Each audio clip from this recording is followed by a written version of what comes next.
podcast is part of the Sports Social Podcast Network.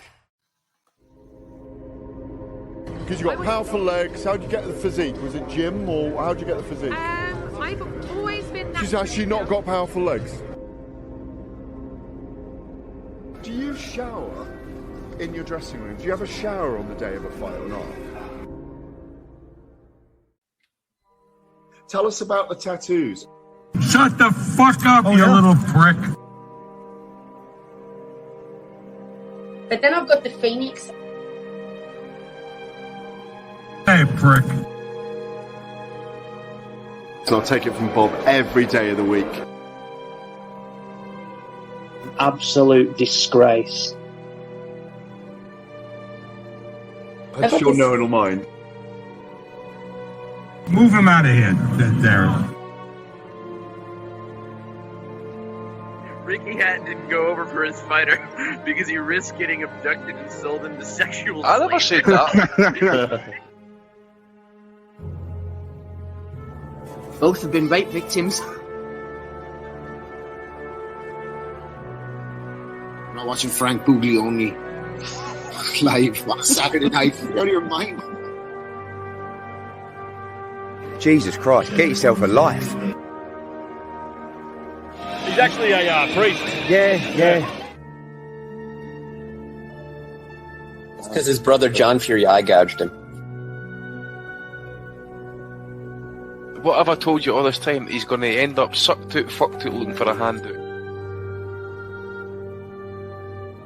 Boxing nutters messenger group. I'm gonna be the king. J-Pump. You know what I'm saying?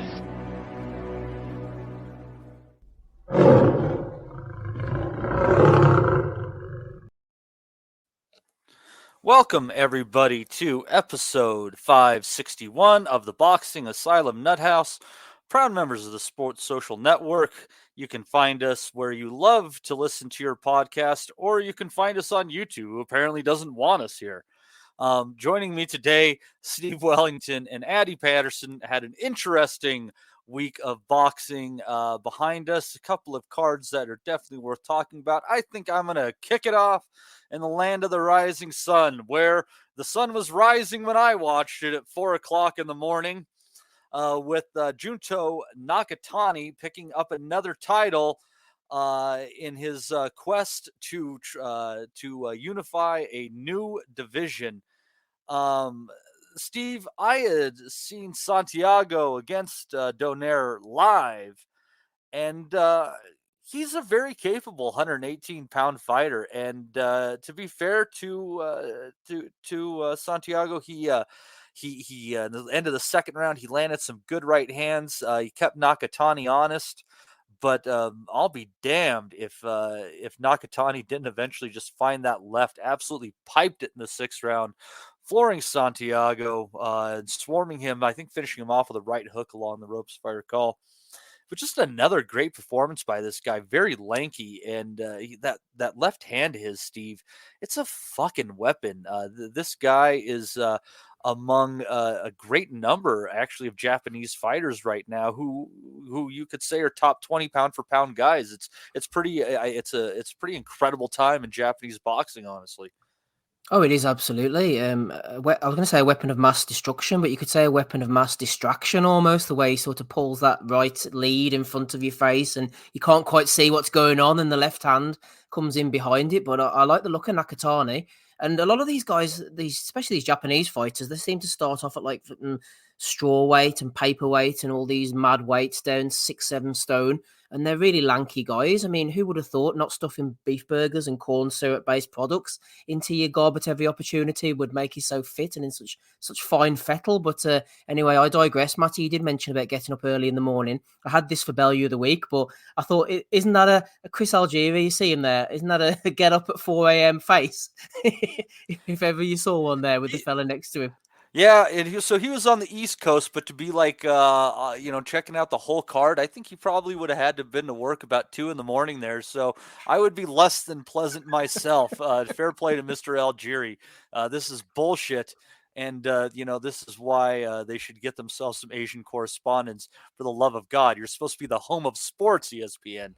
Yeah, exactly. Not dragging poor Algeria out of his bed there. Looking resplendent in his suit, I must say. And the fella next to him looks a little bit more lifelike. But yeah, Algeria showing the effects there with those bleary eyes. But as for the fight itself, Nakatani, really like the look of him. We've got Inoue, obviously, Naoya Inoue. You've got Kazuto Ioka at the top. But Nakatani's closing in, especially on Ioka, I think, at the moment. 27-0 now. 20 knockouts. He gets rid of people. He blasts them out. He's been a pro for nearly 10 years. They brought him along nicely. That finish of Andrew Maloney was absolutely cracking at the end there, dropping him for fun, dropped him early, dropped him late, shows he's got an engine. He can get rid of you early on in the fight. He can go the distance if he needs to. He's been the 10, he's been the 12. And Santiago, I know the commentary team are kind of saying, oh, if he can get close, if he can get his shots off, he showed against Donaire, fighting through the cuts. He's had a tough personal life. This is the guy who's fought his way to the top, but Nakatani is just a different level, I think. You could tell from the beginning, Santiago, if he's going to get inside, that was going to be his best chance of having success. But getting inside, he was going to have to pay a heavy price if he was going to land shots, which he did. Right hand, left hook landed at times, but he didn't have the punching power to upset Nakatani. And he was just eating shots as he came in. That right hand, the left, that dropped him first of all. He looked in a world of trouble, and then that right hook, that finished him off at the end. Lovely placed shot. Who knows where Nakatani is going to go next? Santiago's had his moment. He sort of caught Donaire at the tail end of his career and finally finished him off. But the future's all about Nakatani. Is he hunting down Inoue? He's moving up the levels, so quite possibly. But I just like what I see. Matty, and he's got a WBC title now. Get those unifications made. Yeah, absolutely. It could be a fun time at 118 and 122, but we'll get there in a minute. Andy, Nakatani, it'll be interesting, as how he ends up being rated among his peers as after his career finally winds down. But it's really just on the come up now. A lot to like about that left hand. I think his right hand's got a little bit more quality than people give it credit for, because he did pretty much finish that fight with a clean up right hook last night. But if you do, I don't know if you've noticed it. I mean, he caught those right hands from Santiago, obviously, and he could definitely clip him. I mean, southpaw, it happens. But he kind of leans in just a little bit. And I got this fear about him getting scooped by an uppercut or a 45 from somebody. What are you thinking? Is he a knockout artist who is also a knockout waiting to happen? I think when you look at him as well, I think he's actually quite good on the inside. I think for such a tall guy, he does employ a lot of good upper body movement. Does seem to kind of roll out the distance pretty well. And then when he does cut loose with those long levers, I mean, you see it with the stoppage when he starts winging in those chopping shots.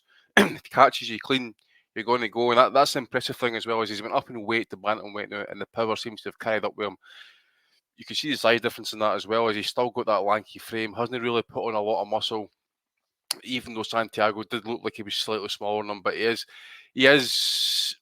because of his height. You think he's probably going to be easy to hit, and when if he does get hit or gets badly knocked out of that, it's going to be spectacular possibly. But as you said, he took a couple of shots, took them pretty well, didn't seem to be flushed, come back strongly, finish it strongly in that as well. Well, obviously the two drop downs in the round before the stoppage, it was pretty heavy.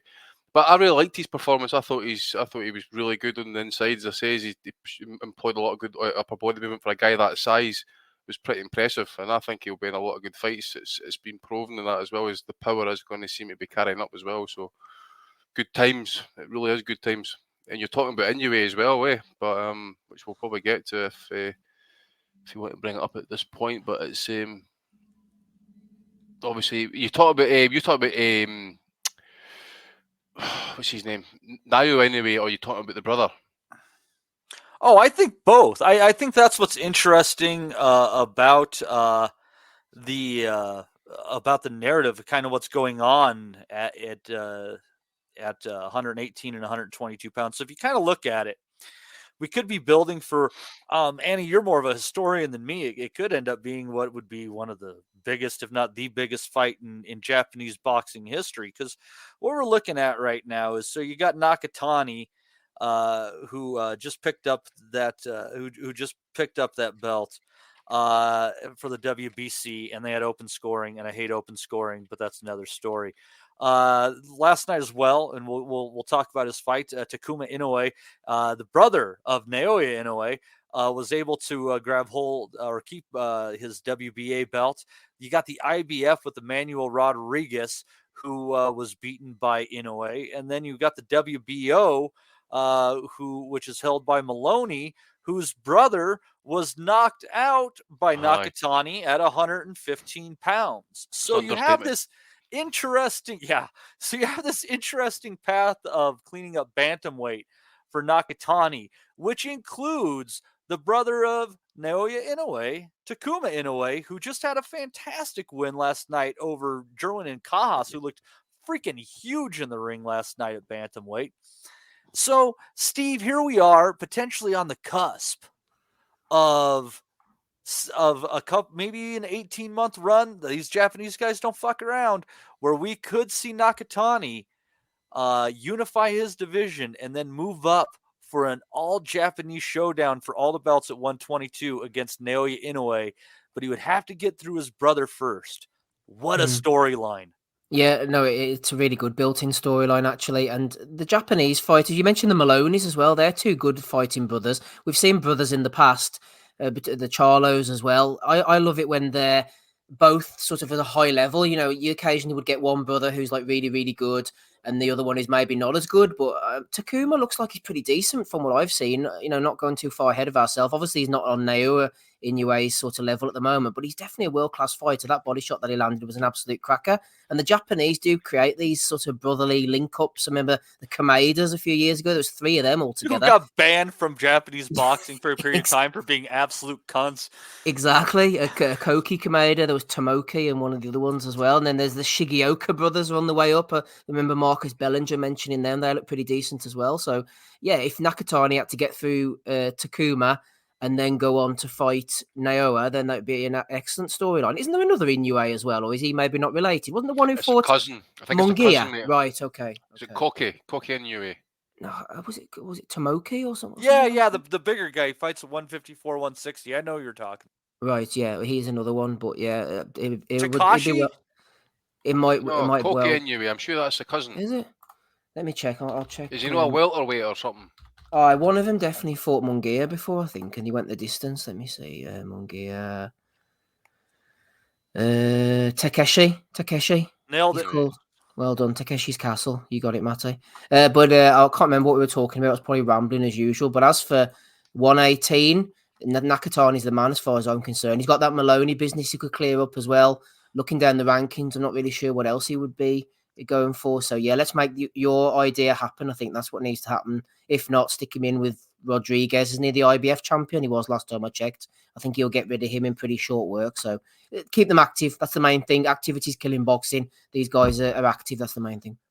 Yeah, and Andy, while we talk about other things and focus sits other places in boxing, I'm looking at this, and I mean, there's revenge for brothers, there's compare and contrast, there's a super fight like I don't know that they've ever seen in Japan, waiting at the end of this tunnel if he can navigate his way through. For me, I officially think the most interesting thing happening in boxing is at bantamweight and junior featherweight. Are you in agreement possibly at this moment? Yeah, I probably agree with you in that regard. I mean, nothing's really happening to me. We all know the heavyweight stagnated. Super middleweights, there's nothing really happening. Welterweight's basically done and finished because of what's happened with Crawford. Well, yeah, Canelo holding all the belts at 168 is keeping a lot of good fights from happening because everyone's waiting out on the Canelo sweepstakes. When there's a little bit of talent in that division, I think it's pretty underrated. Yeah, true. But just back to the matter at hand. Yeah, I take your point, but obviously as well as you're hoping for a lot of things to kind of fall into place. The ideal scenario would be for Nakatani and Tamuki Inoue to fight next. Obviously, that'd be the ideal thing. I was just checking it up actually, just to kind of make sure. I was right actually, but I believe there's only been one in the entire history of the sport, one all Japanese unification fight. And that was in 2012 between Kazuto Ioka and Akira Higashi. I'm pretty certain. Are you talking for all the marbles? Because I think Tanaka. Oh, see, this was before the IBF and the WBO were recognised by the JBC, right? And I don't think there's ever been an all Japanese showdown with the 4 belts on the line, champion versus champion, so to speak. There's never been, I don't think. Unless I'm totally wrong, and I just can't think of anything off the top of my head just now. But not for the 4 belts. I remember didn't Kenshiro unify with somebody, but they only had a belt apiece, wasn't that a few years ago? Do you remember? I think it was before he lost. Well, yeah, and I thought Ioka and Tanaka both had belts on the line. I thought didn't Yagashi and Ioka fight when they both had belts on the line? Kenshiro's only got 2 belts. Mm-hmm. Yeah, not for the 4. No, I don't think that's been done now. Wasn't Ioka Yagashi potentially for everything at 105, or was that just it was WBA, WBC, because that's what I'm saying. That was the first ever all Japanese unification fight. One person had the WBA, one had the WBC. That was the first ever unification fight, as I say, but there's never been one since, I don't think, and there's never been one for the 4 belts. Wow.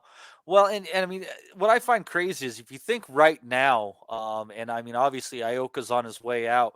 But even though I didn't have a chance to watch the fight, you have Tanaka floating around there. I mean, so you have Naoya Inoue, you have Junto Nakatani, you have Kazuto Ioka, and then you have Tanaka. All 4 of those are arguably top 25 pound for pound guys. That's pretty freaking incredible. And Tanaka showed his, again, he has got that ability in him to actually box through an entire fight, no going like face first with his defence and that. Could question the opponent who maybe couldn't throw a straight right hand properly, but I got the job done. So you can expect picks up the belt as well. So I don't know if I'm going to put him in the mix. To be fair, mate, I think Tanaka's got a very short shelf life. I don't think he hangs with likes Nakatani. Absolutely no chance. They get eviscerated, honestly. No, I think that he's going to be more of a fan-friendly action fighter, like you said, with a short shelf life. But he's entertaining right now while it lasts, that's for sure. But it's fun to watch this. Now, when it comes to the younger Inoue, I believe last night, isn't he the younger brother? Why is his first name slipping? Yeah, Takuma. Yeah, he is. Takuma. Yeah. So he showed some great boxing ability. Now, Steve, and that fight, I mean, and I thought Cajas was starting to come on in round 7 and 8, funny enough. And then he just sank those 2 consecutive right hands to the body, and then Cajas was done. Definitely good work. Now, I'm kind of curious. I think if I'm thinking of this stuff and I'm, borderline retarded, you'd have to think these people in Japan that are making the money off of boxing, they're thinking kind of the same way that I am. So do you think that rather than saying Nakatani goes around and tries to pick up, 3 other belts in 3 fights, do you think it's possible we see another card with both of them on it, with one of them against Rodriguez, one of them against Maloney? Oh, yeah, I suppose so. I never thought about that. That would be a good way of tidying things up and adding a bit of intrigue as well. One less fight, one less chance of some fucked up thing getting in the way.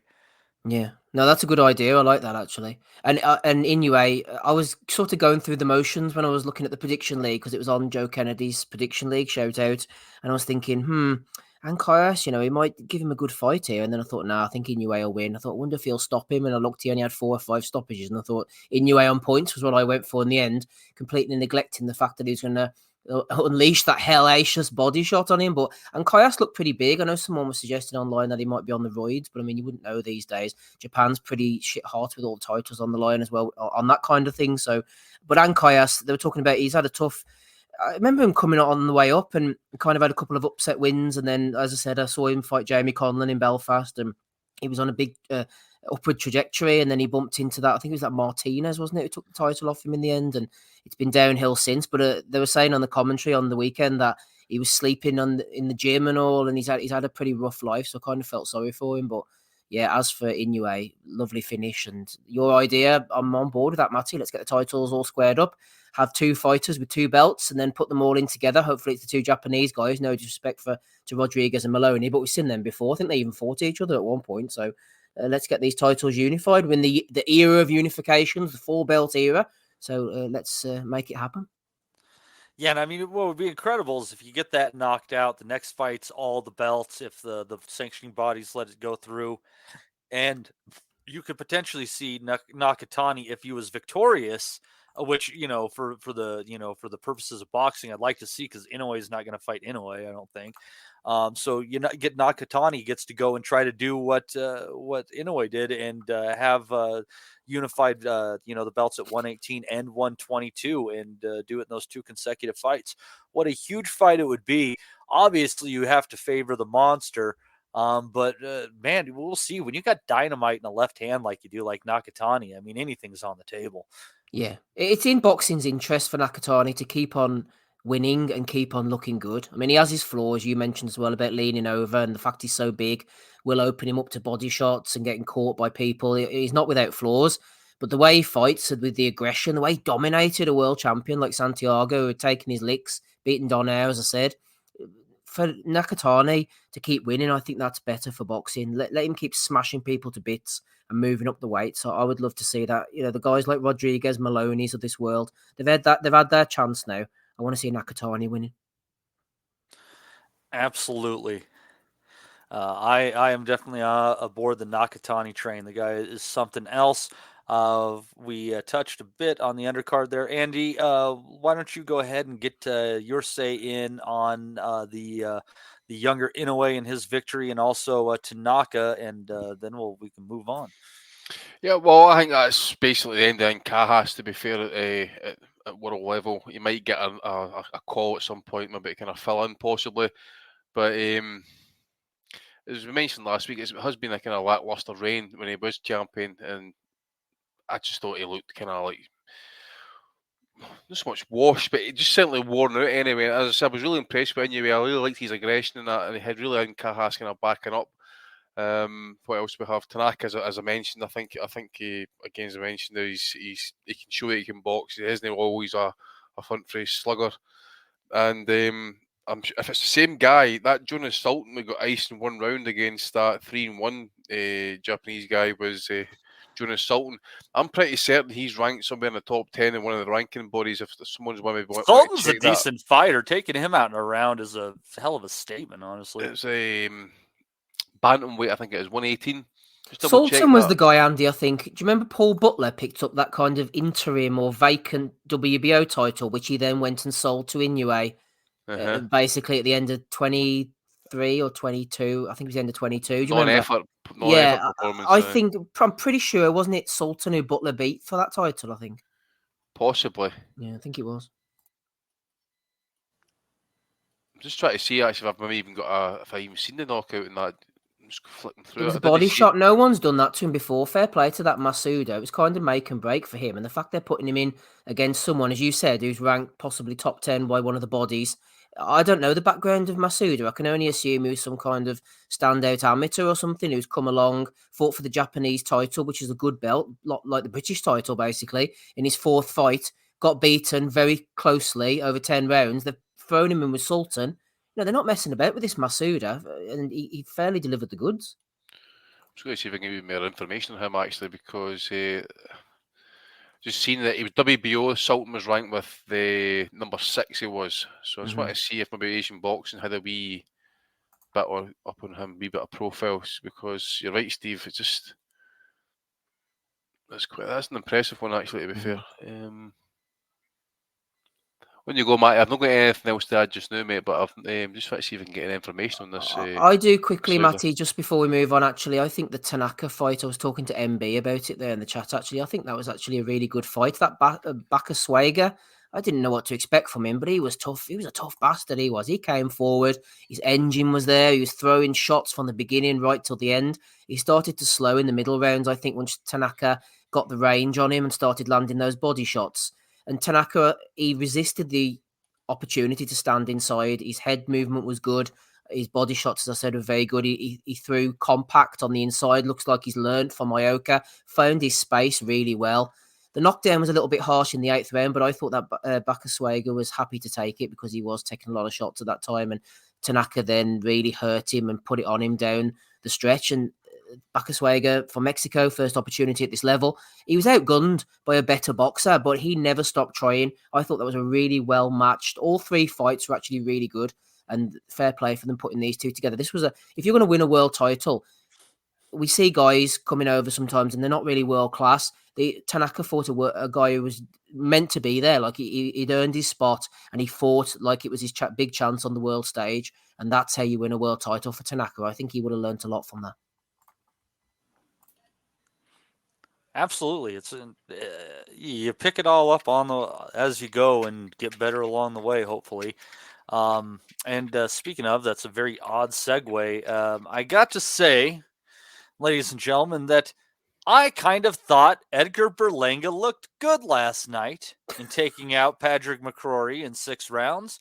Took a little while for it to start warming up, but he showed better timing, a better arsenal of punches, and a little bit of patience. He was dirty still. I still think that you can get in his head, throwing some elbows, doing some dirty shit, but ultimately getting to McCrory in the end. Steve, I thought breaking that 5-fight streak without a knockout, this Berlanga looked better. I kind of feel bad about being so dismissive about him because I think there is something there, even though I'd probably favor him in the Munguia fight that kind of gets thrown around. I still think he's quite live in that one. You think Berlanga, if they were to fight next week, Berlanga Munguia, you would pick Berlanga? Is that what you're saying? No, I think he's live. I'd still take Munguia, but I don't think it's a foregone conclusion. Yeah, I think Belanga's live, but he's live against anyone given his punch power and his erraticism. But I think, as you mentioned there, that was exactly what I had in my notes. You can get into his head. I think he goes for spells. He falls asleep. I had a few different thoughts on this, actually. First of all, whenever I spotted referee Christopher Young in the ring at the introductions, I thought, oh, here we go. I've seen him before. He was on Showbox. He's been on Pro Box. He's a terrible referee. I knew Padraig McCrory was going to be up against it. He was. There was Lobos being thrown in. There was a flagrant elbow in about the 3rd round, I think it was, from Berlanga. Oh, and yeah. The referee split them flagrant. up and told McCrory off for holding. So Christopher Young is a terrible referee. That's not the reason Padraig McCrory lost. I said it last week. He can be a little upright at times. His hands drop and his chin rises into the air as he tires in fights. And right from his debut, I was there in the Odyssey. I can't remember what the undercard was, but he's always done that thing where he steps across with the right hand and he squares up. He's always done that. And I thought that's going to get him in trouble because Berlanga's going to time him with the left hook to head or body. And he did after a while. I thought McCrory acquitted himself really well. He went out swinging. Berlanga was very patient, and they are trying to nail up the Canelo fight next. Eddie Hearn, as I was saying to Dominic earlier, has this line, well, these 2 words that he keeps on coming off with all the time. I believe. Eddie's a believer. He's manifesting these fights. He's putting them into the ether. I believe that we will see Canelo versus Berlanga at the end of the year, he says. I'll believe it when I see it. More chance of Canelo versus Munguia, I think. I would pick Munguia against Berlanga if they were to fight. I think Berlanga is now in line for Morel. I think that was they were saying WBA kind of eliminator, so that would be a nice one. Well, they say it's for Canelo, but yeah, they could just say it's for the regular. Who knows what fuckery they do? Yes.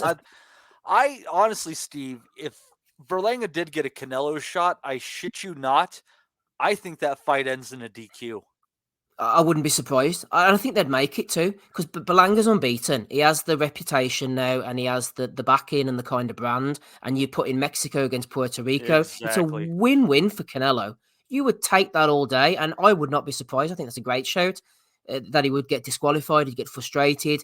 Canelo would be bopping him all night until he got stopped or got out of there. They might build up a fight with Diego Pacheco even. And the referee is going to protect, the fucking cash cow of the sport. They're not going to be fucking warning Berlanga about a clinch where he throws, or warning Canelo about clinching when Berlanga threw an elbow in the clinch.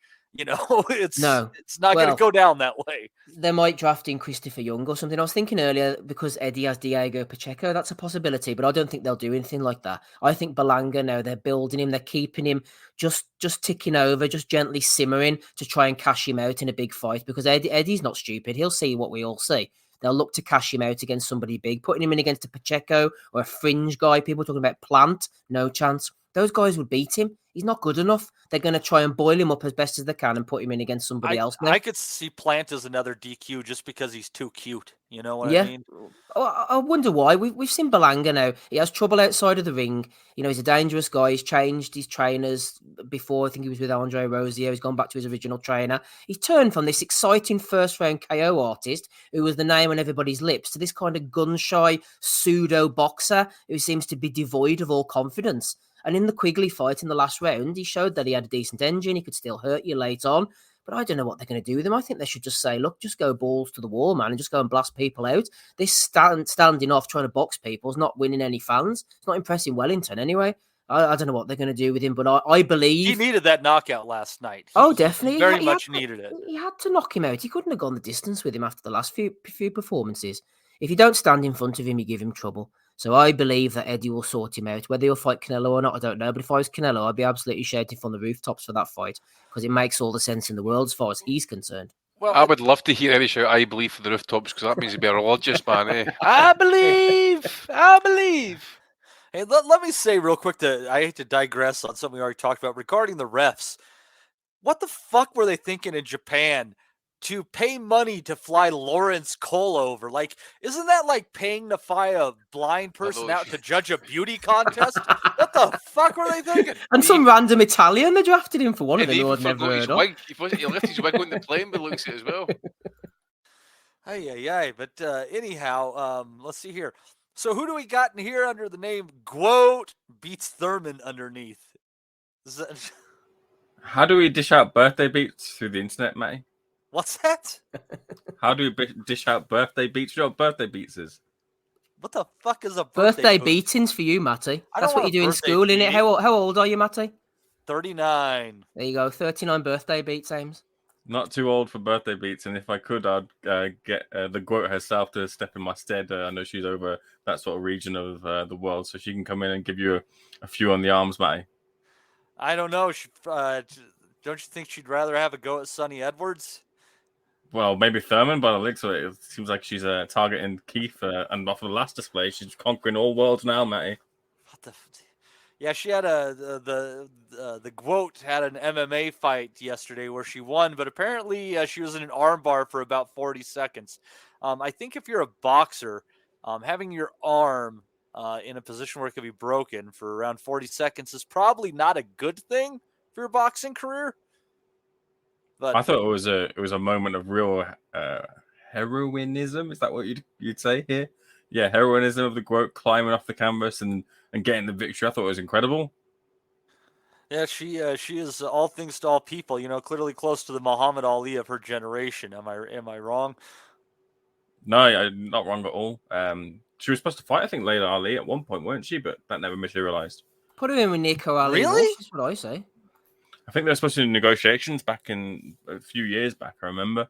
But yeah, I don't think she was saying that Layla Ali didn't want any of the smoke. And I can understand why when she's you wouldn't want the Goat staring at you on the opposite side of the corner, Matt. She's quite imposing. Well, isn't Layla Ali probably like 45 or 50? I mean, as of 5 years ago, say? Probably, yeah. But there were some whispers around it, yeah. Huh. That would have been weird. Huh. You could wish it for your next birthday or this birthday wish. You could use it. Yeah. And I would like to thank my girlfriend Sydney for throwing in a $9.99 super chat, and she says happy birthday to me. So thank you very much. Keep my girlfriend keeping the lights on. Isn't that your money? What's that? Is that not your money? No, she makes more money than I do. That's all her fucking money. She can do with it what she wants. If she wants to give it to Steve for goat food, that's her business. A real libertarian you are, Matty. Very much so. Very much so. So anyways, we're on Berlanga. Andy, what was your 5x speed take of Edgar Berlanga from last night? Pretty much what we said last week, mate. Take your point, a couple of stray elbows, naughty. Take everything that Steve said as well as he's at his ceiling. Hasn't really been much improvements. Once he started finding the power shots, McCrory just seemed to pretty much unravel the wee bit, to be fair. And then obviously the big right hand just found it through the guard and dropped him pretty heavily, and that was the end of it. So not really much we can learn from it, to be fair, actually. I just want to see him, if he is what he is, then put him in a big fight. Put him in with Benavidez and let's see it. Because I'm kind of fed up with these kind of like so-called holding fights that we're getting these days. Now I want to see meaningful fights, no this type of fight. So anyway, we'll move on. Wow, you have many. You're very unimpressed. I appreciate that. So we already talked about the Japanese card. Feel free to touch on that if you want to, but also Berlanga as well. That's as far as we've gotten at this point in time. Oh, is it me, Matty? Yeah, go for it. Yeah, I passed on the Japanese card. I didn't get around to it, and I saw bits of Zone's offering last night. I'll just go straight to the main event with Berlanga. Again, copy everything what Steve and Andy said. I think there were whispers before in the fight week that when it came to McCrory's side of the equation, his hands, his best asset were in bits, and that was what he was looking to land really, the big chopping, big shots on Berlanga to possibly, we've seen the flaws in the past of Berlanga being open and susceptible to being hit. I don't think he can afford to be hitting the canvas again against the likes of who he has done, especially McCrory, who hasn't really done it to any real higher level. So I think that's probably part in as to why Berlanga doesn't really go full kind of for it.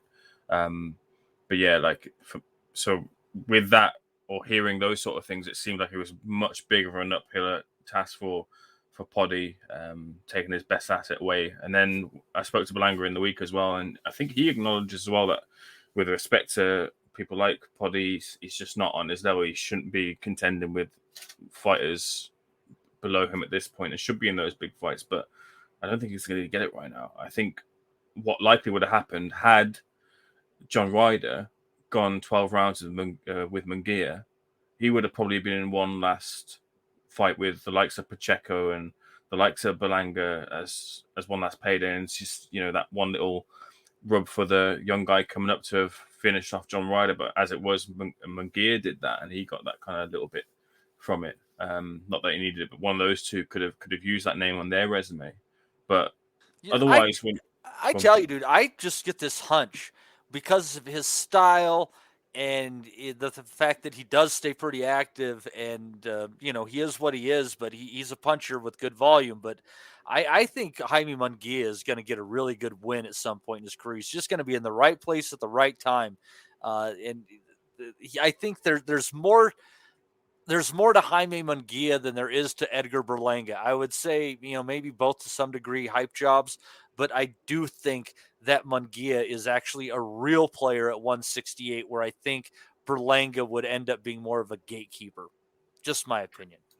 And who would that win be? I'd probably maybe fancy him against the likes of maybe Caleb Plant, who could probably tie down the stretch when Munguia kind of pushes on forward. Mm-hmm. Otherwise, Canelo, unless he really loses a step, I still think he'd have too much for him. I think the likes of Morel and others are too good for him as well too. So I could only really pick maybe. Come.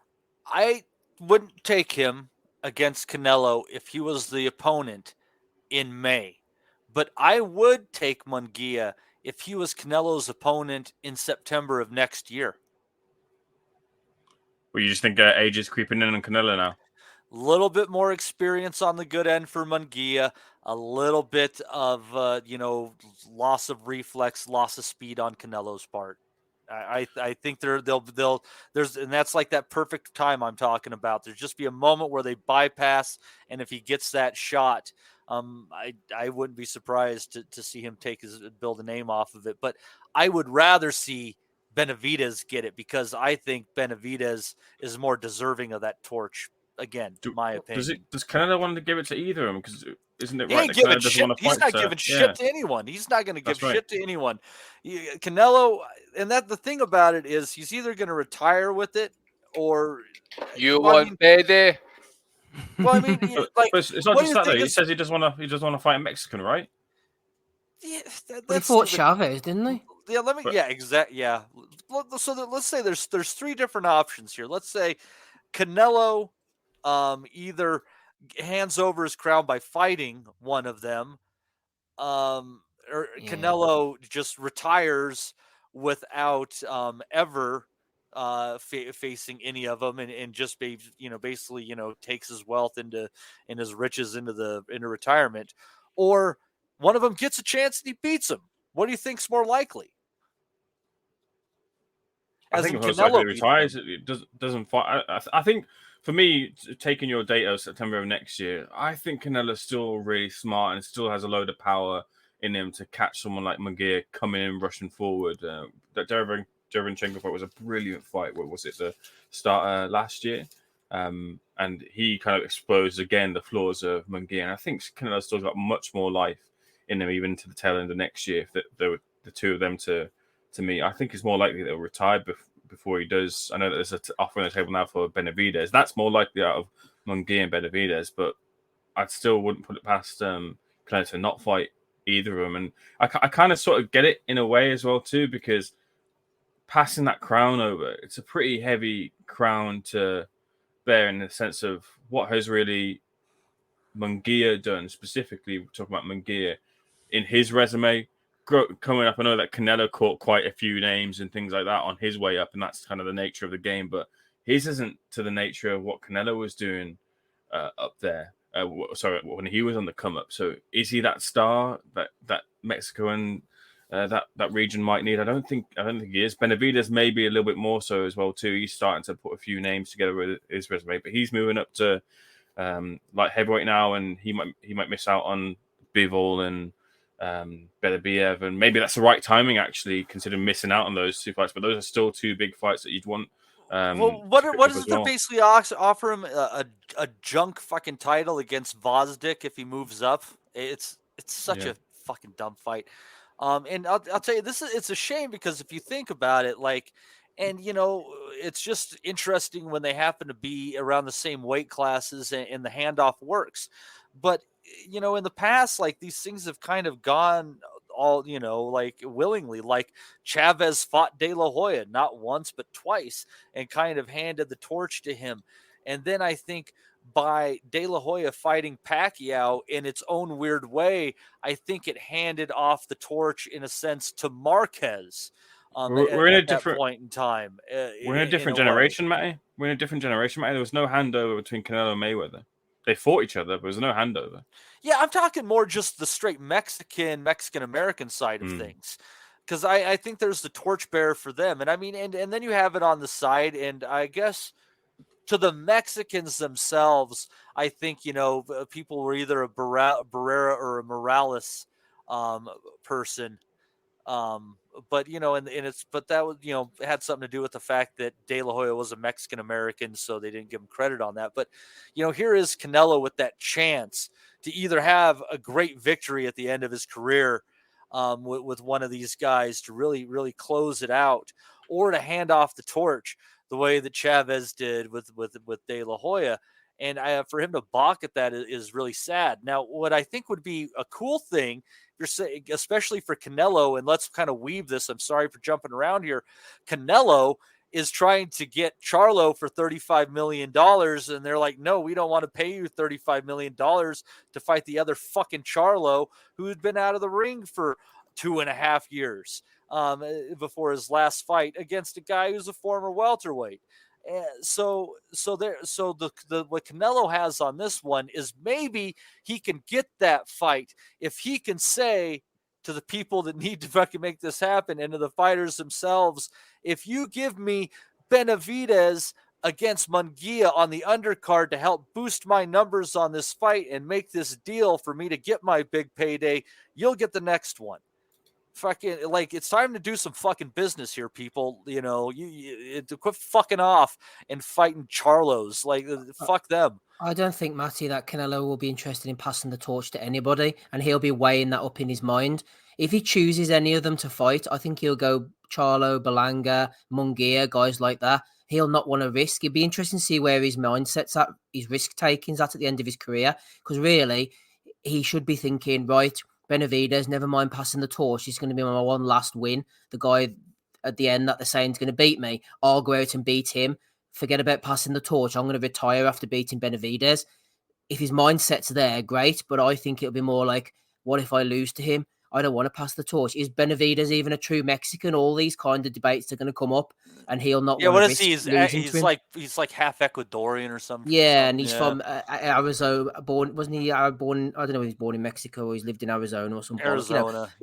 We don't care about that type of stuff, but apparently a large portion of the internet seems to care about that type of bollocks. But yeah, I think Canelo would be interesting to see where his risk reward and where his mentality and his mindset's at the moment, as to whether he takes the Benavidez fight or not. The passing of the torch was meant to happen between Canelo and Garcia, both at the same gym, both on the rise at the time. Still could happen in its own sort of way with Garcia, with his own following, but that sort of relationship is kind of fractured now, has it? I don't know where it stands right now, but at least last when there was a bit of a fallout between the two of them. But that for me seemed like the natural kind of passing of the torch with someone of that sort of background. But Ryan Garcia seems to have fumbled it a little bit. He's still taking some decent fights, so hopefully that Haney fight gets over the line and such. But that was what for me. Ryan is too American. He is too American for that torch. He like for what Vargas was trying to say about De La Hoya, what he said about De La Hoya, I would say Ryan Garcia actually is. I don't know. For people don't remember that one, I'm sure you do, Steve. That the build up to De La Hoya and Vargas calling him like a fake Mexican and shit like that is. I do. Dude, and it's a shame. I'll tell you what was a shame that they were past their best. Beat that ass, dude. That was, but it was a brutal fight, man. Vargas had his moments in that one. He fucking caught him a few good times. I was gutted. I loved Vargas, and it was all based off the sparring story, wasn't it? When they went out running together and didn't De La Hoya nudge Vargas or saw him fall down a slope and laughed at him and refused to help him. Wasn't that the story at the time? And Vargas hated him ever since.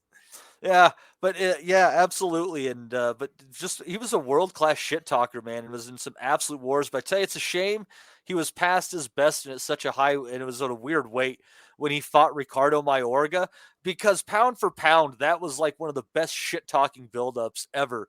But I mean, Mayorga just kind of beat the snot out of him, and it's a shame that the fight didn't live up to the. Yeah, not to digress too much, but we had a question a few weeks. Well, not a question, but a few weeks ago, somebody put something on Twitter, and I clipped it and then lost it, as I tend to do, about someone compared Vargas to Ryan Garcia or something at this stage of their career, and I thought that's a terrible comparison. By 21, Vargas had hadn't he beat Ike Corte, Ronald Rinky Wright, Raul Marquez, Yuri Boy Campas, IBF world champion? You know, Garcia, has he even won a world title? I think he might have won a fringe belt at one point. I thought he had a belt at 135 for some reason. I can't remember why, but maybe not. Possibly. Because wasn't it him and Tank at 136, so nobody's belts were on the line? When he fought Campbell, was there like a WBA or something? Someone in the chat can probably remind us. I don't know. Yeah, I think you're correct on that one. But anyhow, I've managed to just ADD the whole living well shit. Done. No, that was good work from you. Yeah, see, there's not a whole lot going on. We got to go somewhere, and I thought there were some reasonable segues to be made in there. I have no reasonable segue for Rappin' Rob Kelly, but Rob, we have talked about just the Berlanga fight from the DAZN card and the card from Japan. You can speak about any of those at this point, and we'll get back to where we were. Well, they're the only two that I saw, really. So I saw the Berlanga-McCrory fight. That kind of went the way I thought it would at the top.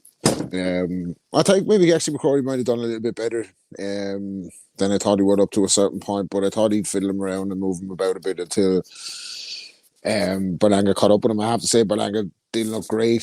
He was trying to sell it afterwards, like he was like Floyd. He was like waiting to get my timing down. I don't think he's comparable to Floyd Mayweather, but he's, for all his flaws, he'd be in exciting fights because he's either going to get pasted or he's going to flatten someone along the way.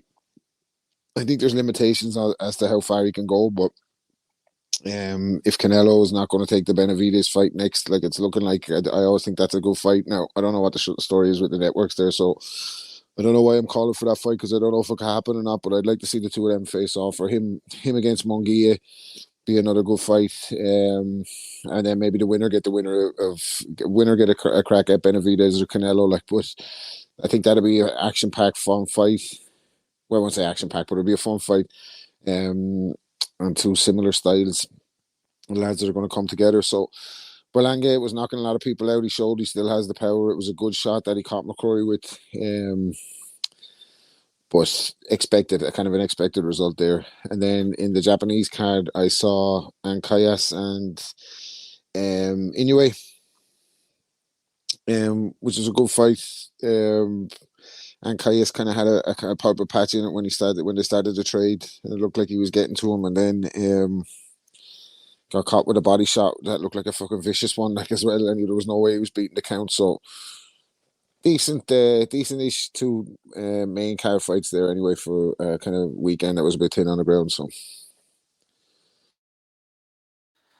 Yeah, it was good. Make sure you catch up on the Nakatani fight there. We were definitely talking about an interesting path for him on his journey for that great left-handed puncher.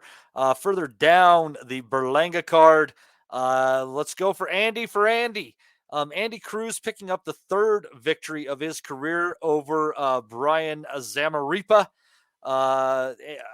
Finishing off a parlay I had Berlanga by knockout, and this fight to go over 7.5 rounds, Andy.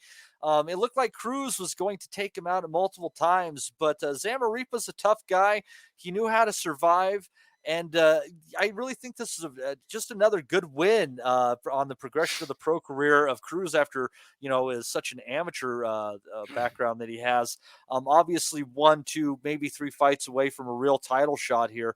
But we got to see him challenged. We just don't know at what level a challenge will actually arise for this guy. Yeah, I agree with all that, to be fair, mate. Done it all his own way. I think the only thing really he's lacking is just that game-changing power, really.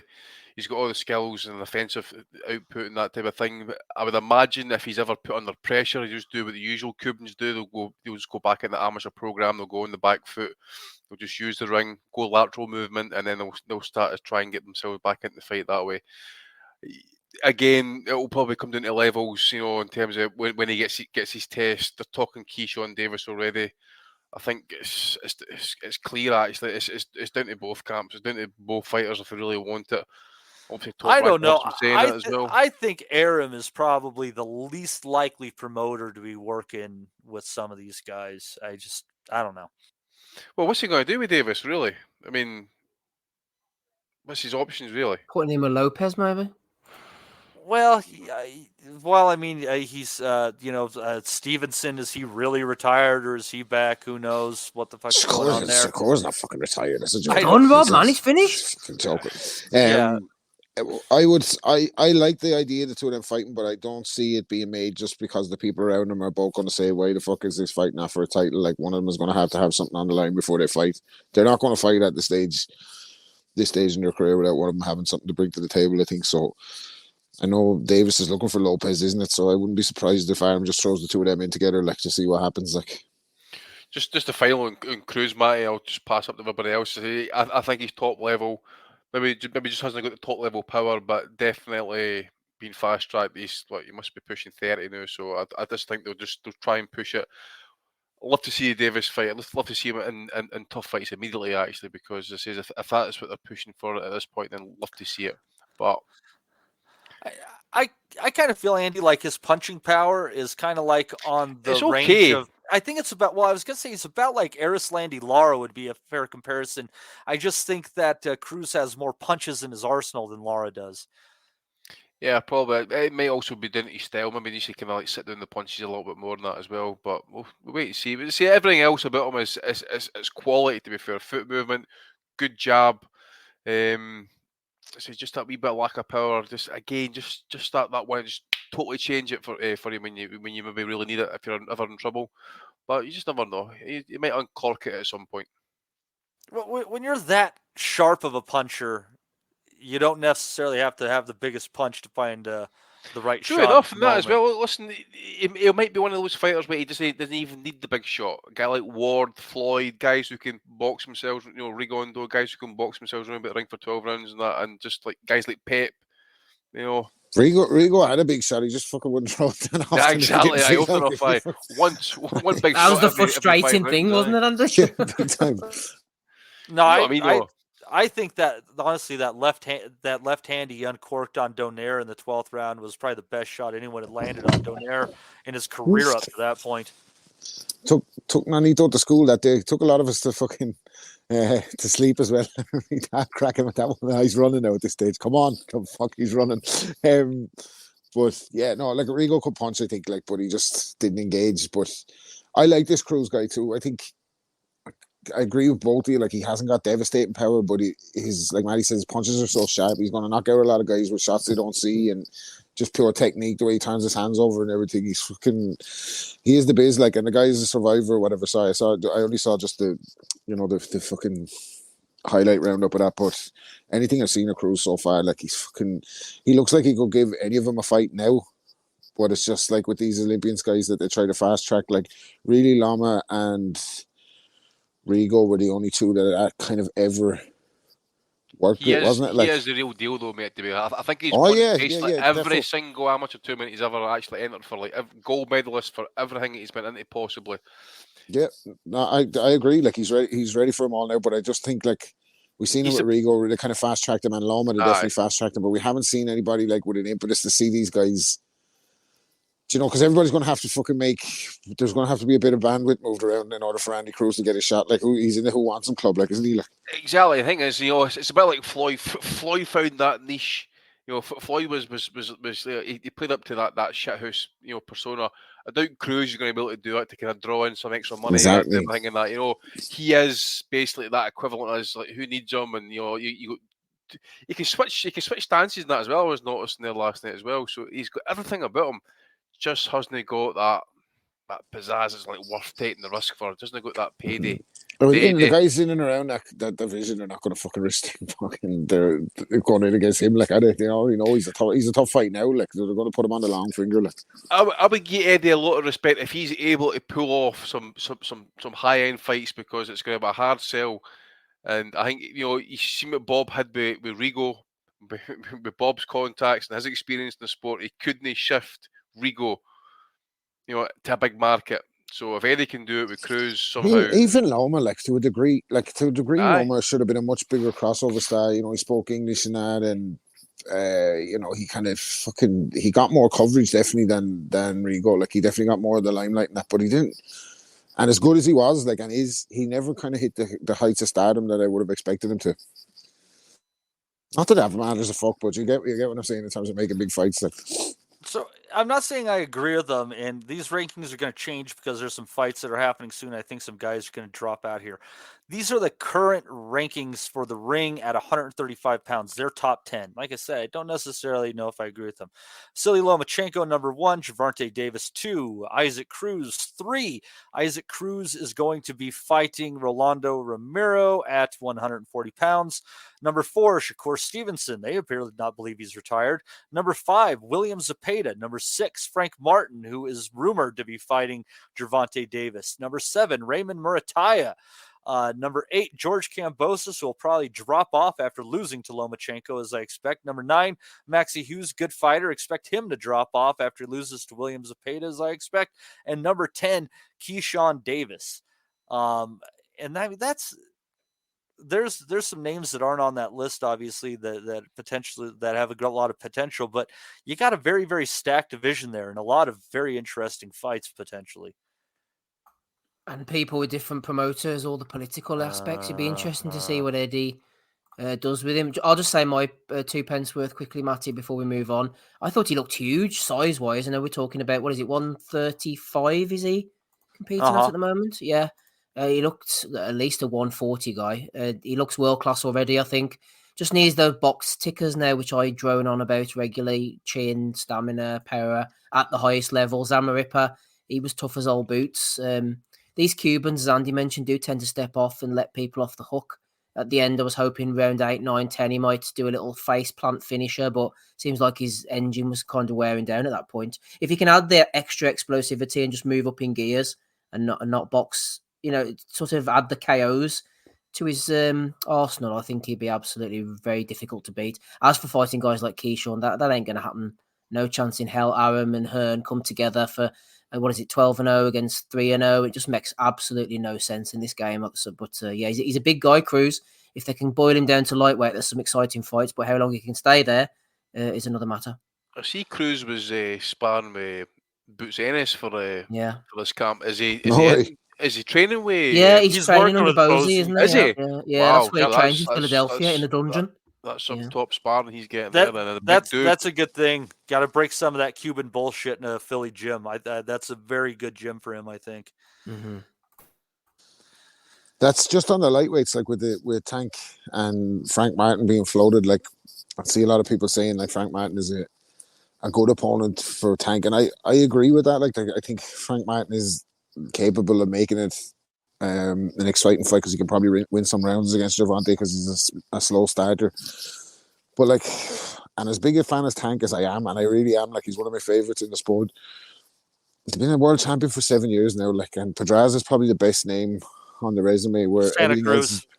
Santa Cruz, though, he had everything in his fucking. He's a fucking featherweight, He wasn't did. he? Or He did. But bantamweight. the best name on his resume, just looking at face value, Leo Santa Cruz. You got a Best- four- Where they're at victory at is the what I mean, time, though. it's either Pedraza or Garcia, surely, where they're at the time.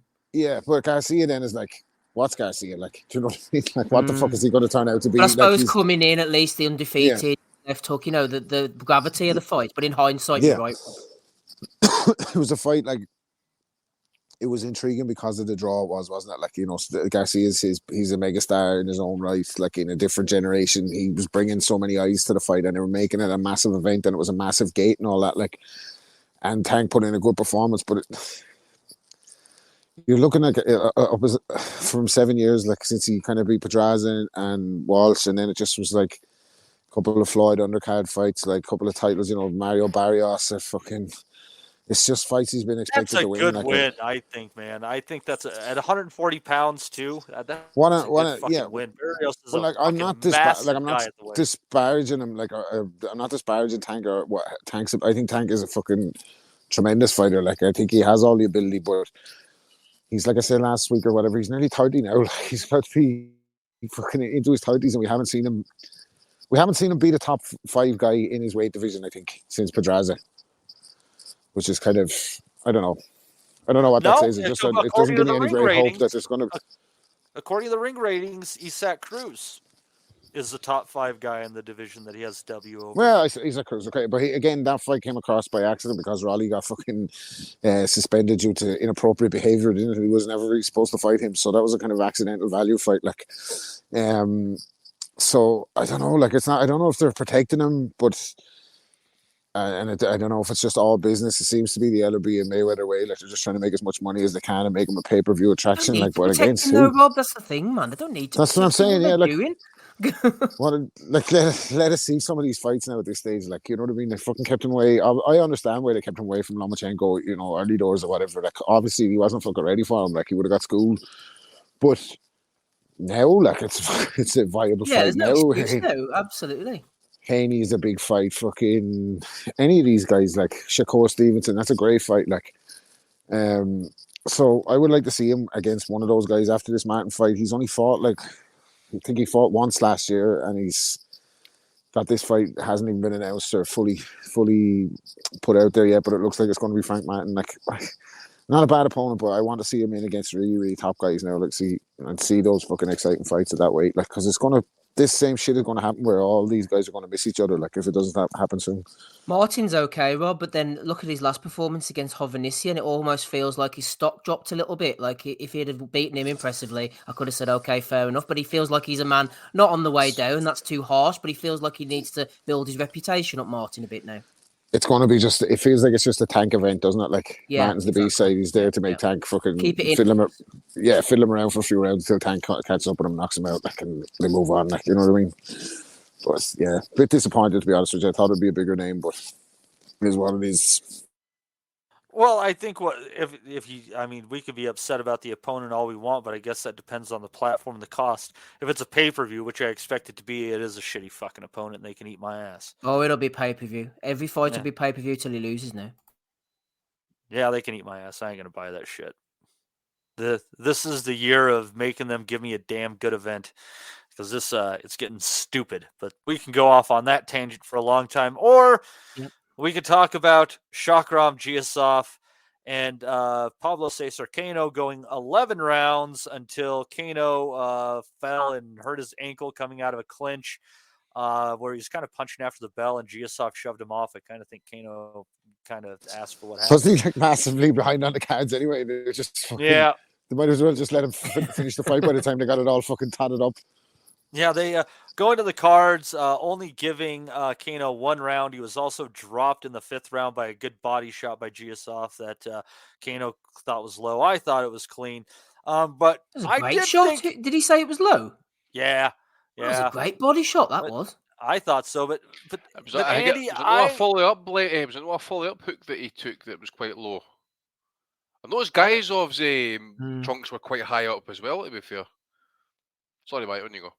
But I thought you thought that Kano had a good chance there, and I will tell you that he was coming on, and that was going to be an interesting 12th round, Andy. Yeah, it was pretty gutty for him. Yeah, I didn't think the scorecards were that really told the story of the fight by any stretch, because Kano was just, even though he wasn't always working, which I thought was stupid because he kind of let Giyasov pick him off at moments in the fight. He was always in front of him, working the body heavily, and I don't know how much Giyasov had left to go those last 3 minutes. And fortunately for him, he didn't have to. It was interesting, actually. It was a bit of a shame, actually, because I thought Kano was doing pretty well. And again, as you said, the scorecards were just a total ill reflection as to how that fight was actually going, to be fair. I thought it was a wee bit closer than that. I don't think I said Kano would win. I did think he would, if he was able to last longer, which was proven to be happening, actually, that he would maybe come into the fight. Even with that body shot, which, by the way, he old-manned it in that, by the way, spat out the gum shield. He got at least 25, 30 seconds out of that before action recommenced and that. So got himself back in it. Was he protecting serious veteran move there? Yeah, it's protecting his side. He was even blocking shots, and he was trying to kind of then dig in there again, get guys off. But I don't know if it's like a killer instinct. I don't know if it's a weight issue, but after that, he just kind of petered out. He was happy to kind of do it off the back foot. Maybe the pressure of Kano was a bit of concern. Maybe he did feel a bit of power there, which Kano has got. But based off that as well, by the way, I wouldn't be surprised to see Kano basically go back on the road again. He'll beat up the usual Mexican journeyman's next 5, 6, 7 fights, and then he'll reappear mid-tier with some zone card again, get another opportunity in about 18 months, 2 years time if he's still going. Depends on how bad that ankle is, man. I mean, you never know if that was if it was just like a sprain or something. Who cares? But if he fractured or something like he kind of thought he could be out for a spell, and it's hard to restart at that at that point. Wait and see. But you see, he's a veteran. He's got these savvy moves, that type of thing. So lesser guys that taking that liver shot, spitting out the gum shield. Not many fighters do that. Some of them might have even, I don't know, he probably would have got up actually, maybe even took a second knee. That's that's that kind of veteran move. But fair play to him. He gave the guy a bit of test. But again, Giyasov was just another one. When I was watching the fight, just thinking about the number of Uzbeks that have come through the ranks here. And we were saying like the Uzbeks are coming. They're really are they? I mean, they're not really kind of like stepped up to the plate. None really kind of broke through to superstardom or superstar status or pay-per-view kind of like top-end guy and that. It's just it's a bit bland, to be fair. Jalilov, who I had great hopes for, hasn't really done the business in the pros. His level of opposition is fucking woeful, man. I keep thinking I'm going to get the call next. Fucking hell, it's complete shit, man. Who's the other one? The guy doing it like flyweight, your boy Hassan Boyd Uzmatov. The other one, again. And there's a few others running, but the kind of middler weights. Who's no Giyasov? Who's the other one? Madrimov. That's the other one. That's who I thought Giyasov was. That's nice. Again, another one. No light the header on fire. So, yeah. Other than that, it was an okay fight. But as I say, I think we'll leave the best to last, Mike. I'll let the lads kind of come in that fight if they want to. Yes, Steve, feel free to get your piece in on that one, my friend. Yeah, very little to add to what Andy's already said. I thought the body shot on Kano was class, but he wasn't in the greatest of shape, but he's a puncher, and Giyasov did what he had to do, and nothing really the to add. 8th round, Steve. Sorry, I meant to mention. Yeah. Sorry, the 8th round was. Do you think Kano should have got a knockdown? We discussed this off air, didn't we? Didn't he take a shot and then get a nudge? What happened there? I'm sure he took 2 straight shots. I'm sure, and then I don't know if it was a shot behind the head or just the side of the head. Yeah, he ended up in the deck anyway, and it was called a slip. He caught him with a left hook, and then he was coming around, sweeping right behind it. and he caught him. He didn't even catch him behind the head. He just ended up cuffing him, and then coming back to his body, he just kind of threw Giyasov down. So it could have been a knockdown, but I think the only reason he ultimately didn't get a knockdown or more scored out of that sequence is because he ended up cuffing and throwing Giyasov to the ground. I'm laughing at Johnny's comment in the chat that Danny Williams up next for Jalalov. Wouldn't be surprised. Probably would be even closer to the truth. I think as well, Giyasov, he got the win. That was the main thing. That was a WBA, eliminator. And they're talking about him fighting Stanionis now. If they just get on with the bloody fights, man, inactivity is just killing the sport at the moment. And Giyasov against Stanionis, we're going to wait another year for that probably. Stanionis has been out for about nearly 2 years at this point. That would be a really good fight between the two of them. Can Eddie and the PBC get their heads together and make it? Hopefully so. Really kill my interest in the sport, just not getting these fights. I think it's one of the biggest problems at the moment. We talk about drugs, we talk about organisations, sanctioning bodies, all these different problems. I think inactivity and fighters fighting, I'm not saying they need to go and kill themselves for 5-6 times a year like Sugar Ray Robinson and whatnot back in the day, or fighting 20 times a year. I'm not saying that at all, but at least twice would do. Even once in some fighters' cases. Stanionis, Giyasov, I tell you, bet you any money it'd be 9-10 months before they even fight, if they even fight at all. These guys have got to fight each other, man. Mediocre fights, Andy, we're waiting for them. Not even the big ones. Just the sort of time-passing fights aren't happening. That's what I'm saying, mate. You go through that box fight sometimes looking for something, you're like, there's nothing really on there. I mean, I don't know the last time I actually sat and watched a high-end event on a Saturday night. No, actually, Ken, it's been a long time. Prime time UK, been a long time. They just need to get things moving. We wait for so long, and then something comes along, and then we don't see the guys again. Just need to get that momentum going. Get Stanionis, Giyasov in, man. Even like Boots Ennis, Boots Ennis has had his he's been upgraded to champion. We fucking haven't seen him. He's a hide and seek champion. We haven't fucking seen him. He must have serious legal issues outside the ring in terms of management and contract issues. He must have. For a guy in his, but as you know, he must be mid-20s. He's at the prime, the absolute prime. He's physical. Yeah, he's the heir. He's the heir to the guy. Oh, he's supposed to be. The welterweights. He's supposed to, exactly. He's the guy that you should want to see. He has everything. It seems punch. He's stylish. He's fucking. But the problem is, mate, we anointed him literally almost 2 years ago. We anointed him as the heir apparent, and we're still waiting for business to happen on the other side. It's not happening at all. Yes, I think with all the kind of redevelopment and all with the new network deals and stuff, that's obviously fucking holding up massive fucking amount of fellas' contracts if they're all on that roster. So they have to fucking figure it out. But when you see PBC coming back with Thurman Zoo and Raleigh in the fucking pitbull, it's not. Where's the fucking? Why is Boots Ennis not Why is he not front and center of their assault? I'm wondering. Do you know that way? What's the hold up with him? What's the 100% got to be contract? Got to be contractual maybe. Because it just has to be. There's no other reason for it. I mean, as I say, you've got a guy primed, ready to take over. Power, switch hitter, could clearly go up at least a couple of divisions. He's going to be too big for welterweight in the next, if he hangs about for any much longer, possibly. The prime could pass him by, and as I say, he's even picking off the likes of like a Thurman is pointless. That's why he killed Thurman now, and they could have kind of been more active with him and have him beating up these guys on the way to kind of bigger fights. You get me? To use all the 47 pounders or 54 pounders like the Danny Garcias and all that. They could have had all those fights with him, and then you'd be thinking surely you cash out one of the Charlos with him eventually. Do you know what I mean? No. Well, the boots is mandatory, Rob, is Cody Crowley, but I don't want to be one of these sort of go back in the past wankers, but back in 1988 when Michael Nunn won his world title off Frank Tate, in under 2 years he defended against Juan Roldan, Sumbu Kalambai, Iran Barkley, Marlon Starling and Donald Curry before he got knocked out by James Toney. It's night and day, man. Boots barely fighting once a year. Yeah, and that's the thing. That's the thing when you're talking about I'm even talking about Tank. He's as Ellerby calls him, a major pay-per-view attraction. But that means these days you're lucky if he's out at once every 18 months. It's fucking. Yep. What are we supposed to talk about? You know what I mean? It's fucking crazy.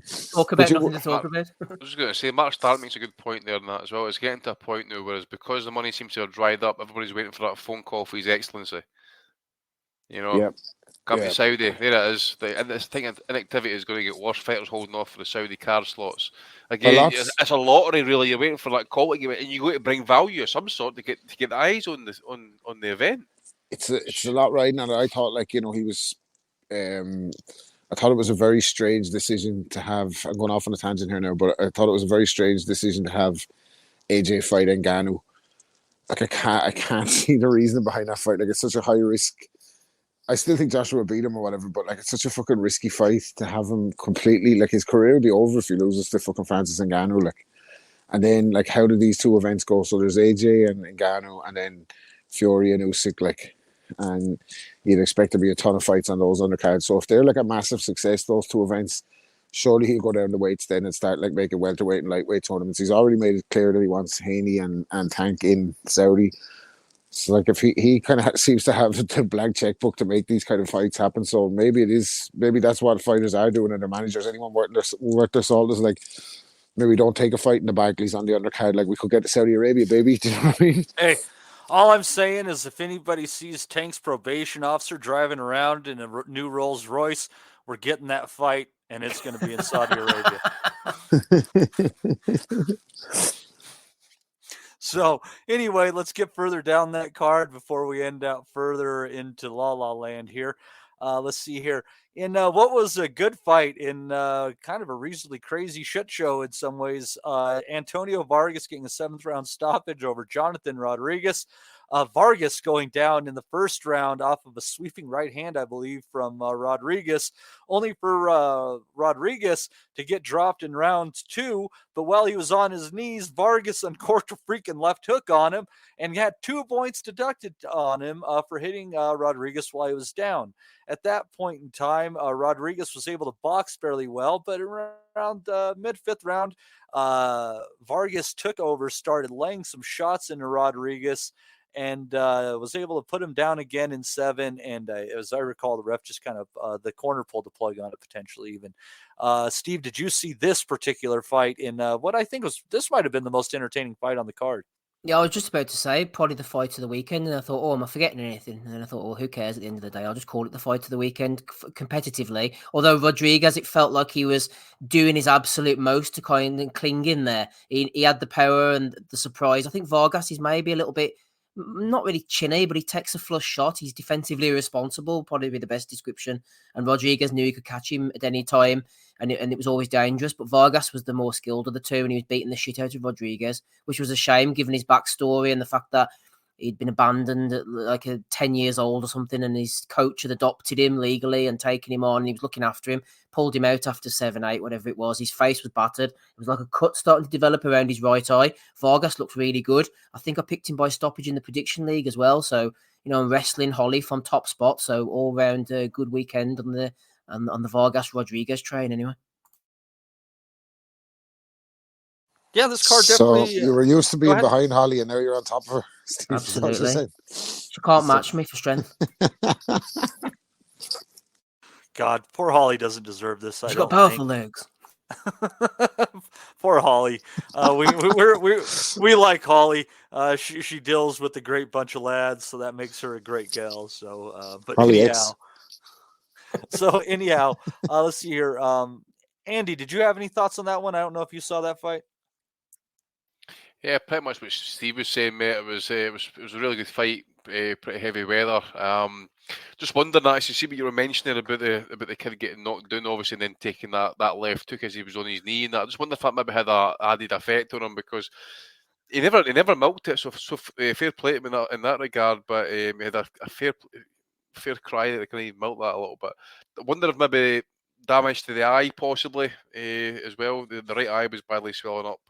But probably the right call, because he was just basically getting walked in toward that end there, to be fair. He was getting the shit beat out of him toward the back half of that. And obviously, again, you see, getting dropped there the 7th as well. So, probably the right thing to do, mate. It was getting pretty heavy weather for him. So, fair play to Vargas. Well, good one. Yeah, moves on to 18-1. Interesting guy at bantamweight. Probably not championship level, but I bet we'll see him in some other ones. Steve, I think you saw some other things on this card. This is all I saw. I saw Rivera Dominguez. Rivera looked really, really good, and for most of the rounds, he was a Dominican or I think he's Puerto Rican, was he? Yeah, because Berlanga, Puerto Rican Olympian. Excuse me. He looked really good for most of the rounds, and then in round 9, he got hurt. Excuse me, by Dominguez. Lost that round, and that was all Dominguez got on the card. I think all 3 judges gave it 99-91, and Dominguez was in the fight all along. His eyes were getting swelled. He had Ismail Salas in the corner. He really gave a good account of himself, but he only won the 9th round, and Rivera does look the business. I think it was overconfidence. He thought, oh, Dominguez can't hurt me. I'm winning this fight, and he just got caught. If he can keep his focus, and he's got a good gas tank, the sky's the limit for him. I thought he looked absolutely excellent. And Dominguez can come again, unlike Jade. Even though the judges weren't happy with his performance, I give him the seal of approval. That was a really good fight. Good matchmaking on this card. Give Eddie a pat on the back for once.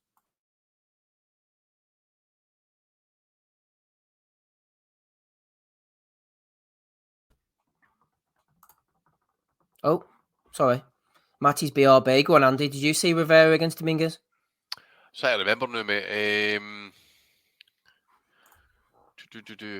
think they're flyweights. Oh, or that was a 4-0 kid for Puerto Rico. Aye, he seemed to be quite the business, to be fair. Don't know if it was a 99-91 scorecard. No. In all honesty, I did think Dominguez was. Oh, he was certainly kind of standing and trading at times, but I did think Rivera was the winner, but no by that margin, to be fair. But yeah, I agree with you actually as well. I think it was one of certainly kind of in terms of depth of the card. I think the quality it was pretty decent for once. So obviously had the Vargas Rodriguez fight. Obviously it kept interest.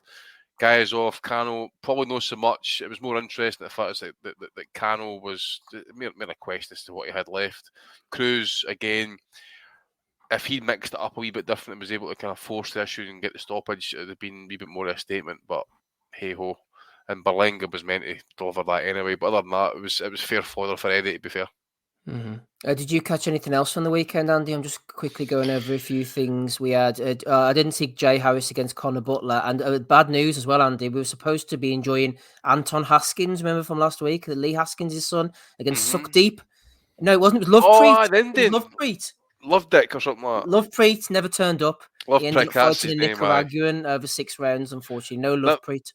Never seen it, mate. I don't know if Matty, if he's back yet, but he mentioned the result for Jay Harris. He said that, I'm sure did he not mention before we started that it was a good fight? So I wonder if Jay Harris against Conor Butler. The Nutters were watching that. They said it was a good fight. European title was on the line. British and Commonwealth. I didn't see that one myself. No, this was the Haskins one I was referring to. He's supposed to fight the Indian guy who didn't turn up. I remember he mentioned the Indian guy last week because he had that odd name. But just to go back to Jay Harris very briefly, actually, I mean, fair play to him. I mean, forget how far back we're going. I'm sure he was European champion and back a few years back. Yep.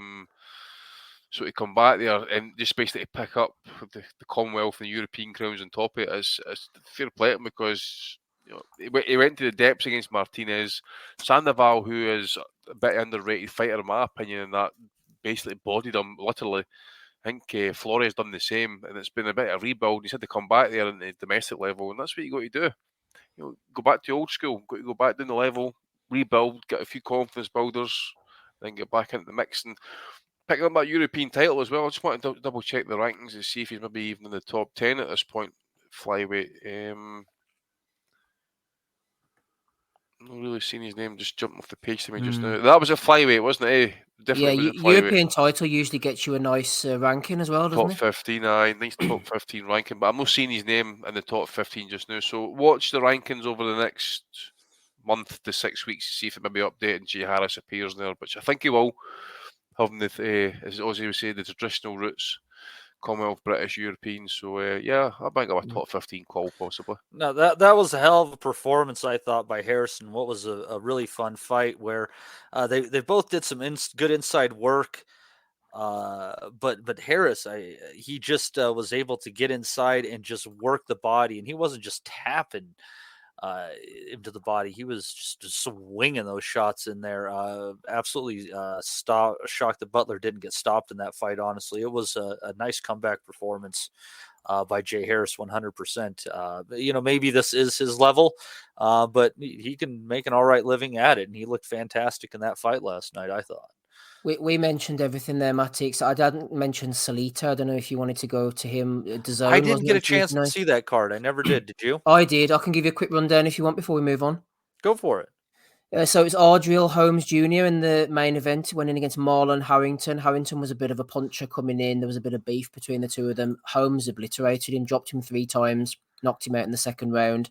Ali Ismailov was on the card as well. I saw him fight before in a showbox card against Charles Foster. He looked okay, but he managed to get out there with the win that time. This time he fought a guy called Britton Norwood, who brought a bit of a story to the table. I think he's 6. I think they said I could be getting this wrong, but I think they said his 6-year-old son had been killed by a truck or something, and he had his face plastered. He had his face plastered all over his training top. So there's definitely something going on there. But I didn't rewind it or anything. But I sort of was warming towards poor Britton Norwood after that. But Ismailov wasn't anyway, because he beat the shit out of him. He dropped him with a body shot.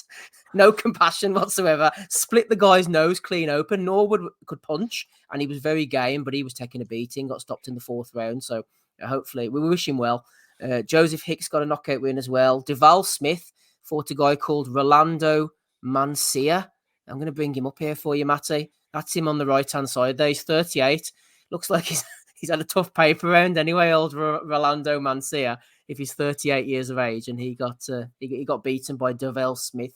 Shocking. Pretty decent. Yeah, absolutely. Oh, and that's then that's a hell of a reach for a guy that's going to be campaigning at middleweight. Yeah. 6'2" with a 76-inch reach. That's solid. 76. Big guy, big unit he was. And finally, because the main event and the supporting cast ended so quickly, they put on Cameron Pankey, who was 9-0 coming in, against Juan Martinez, who was a 2 wins, 3 losses, 2 draws Mexican, who'd been brought in at short notice. I think they said 24 hours notice, actually.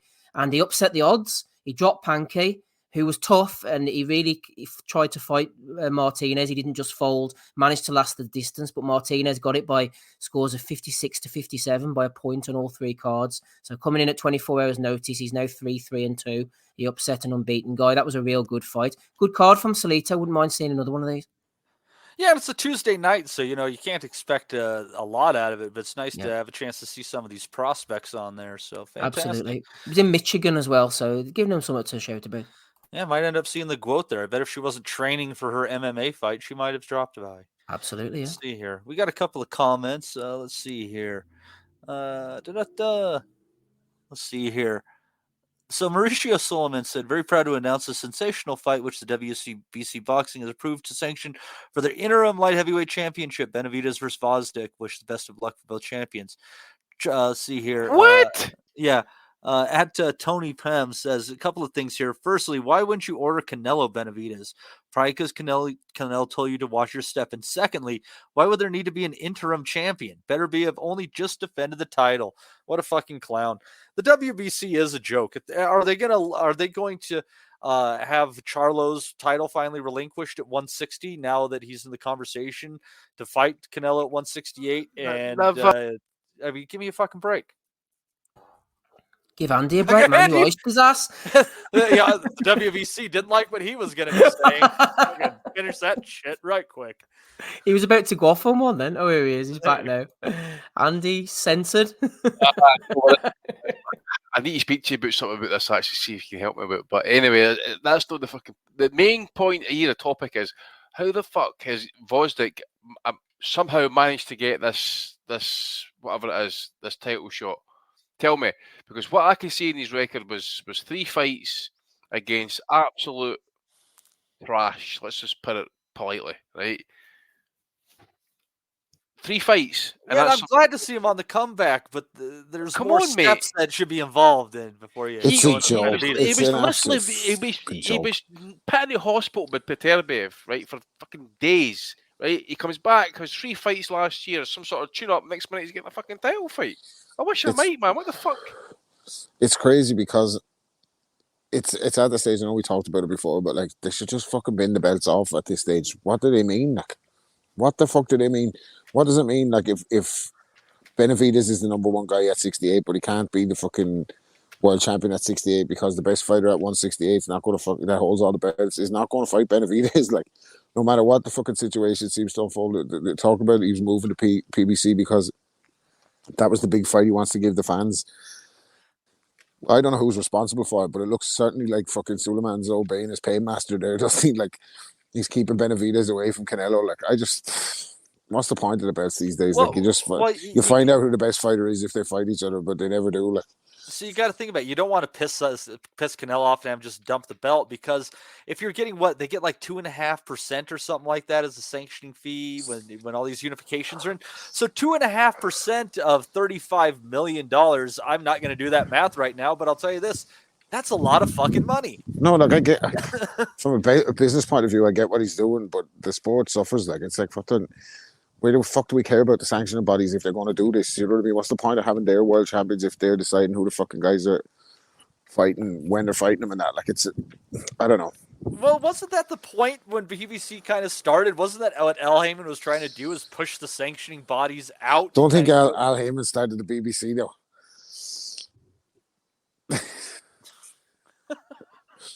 Anyhow, that is an interesting comment. He started the BBC, wasn't it? Who started it? The BBC was around before Heyman. Anyway, go ahead. Yeah, very much. Anyhow, let's go to the next comment. Let's see here from Marcus Bellinger. He said, "Hey, lads, it was no surprise to me that Junto Nakatani made a statement dispatching Santiago in ruthless fashion, and given his size and frame, he could actually go up to a higher weight than Inoue and will be a formidable opponent in the process. Nice win for Kosei Tanaka, and a unification versus Martinez would be a cracker. I am a fan of that. I like Martinez a great deal. Also, a very good win for Takuma, and after reading Chocolatito is moving up to bantamweight. I only hope they put him in with Takuma rather than Nakatani. I think that Chocolatito is going to get smoked at bantamweight personally. Only the featherweight doubleheader next week, and I think Raya Abe, you bastard, could give Lopez some problems. Abe hasn't lost in over 4 years, beating some touted prospects along the way, and his performance against Kiko was impressive, but of course Kiko was well past his best, but he could still punch. Abe punches a bit harder than his record suggests, and his movement could present some issues for Lopez. Finally, I'm picking Kolmatov to beat Ford, who at times has looked okay, but has also looked beatable. Keep up the good work. Cheers, Marcus." Thanks for that, Marcus. Yeah, no, there's other cards on next week, Marcus. You just mind your mouth, sir. I was tell you what. But anyways, I like some of the points that you made in there for sure. I don't know, man. Steve, for me, I think Chocolatito, with this amount of inactivity over this time, moving up another division when he was already, pretty freaking squat for all divisions he has competed in, maybe short of minimum weight. I think that's a bad move. I would rather see him hang it up than wing it. And I just think he's looking at disaster at 118. Yeah, I don't want him to see him become like a punching bag for people who couldn't have shined his boots back in the day. They tried that with Yafai, didn't they? When they're going to put Yafai in against him that time, they thought, oh, we'll scalp Chocolatito's name, and then he iced him. But Leap Day 2020.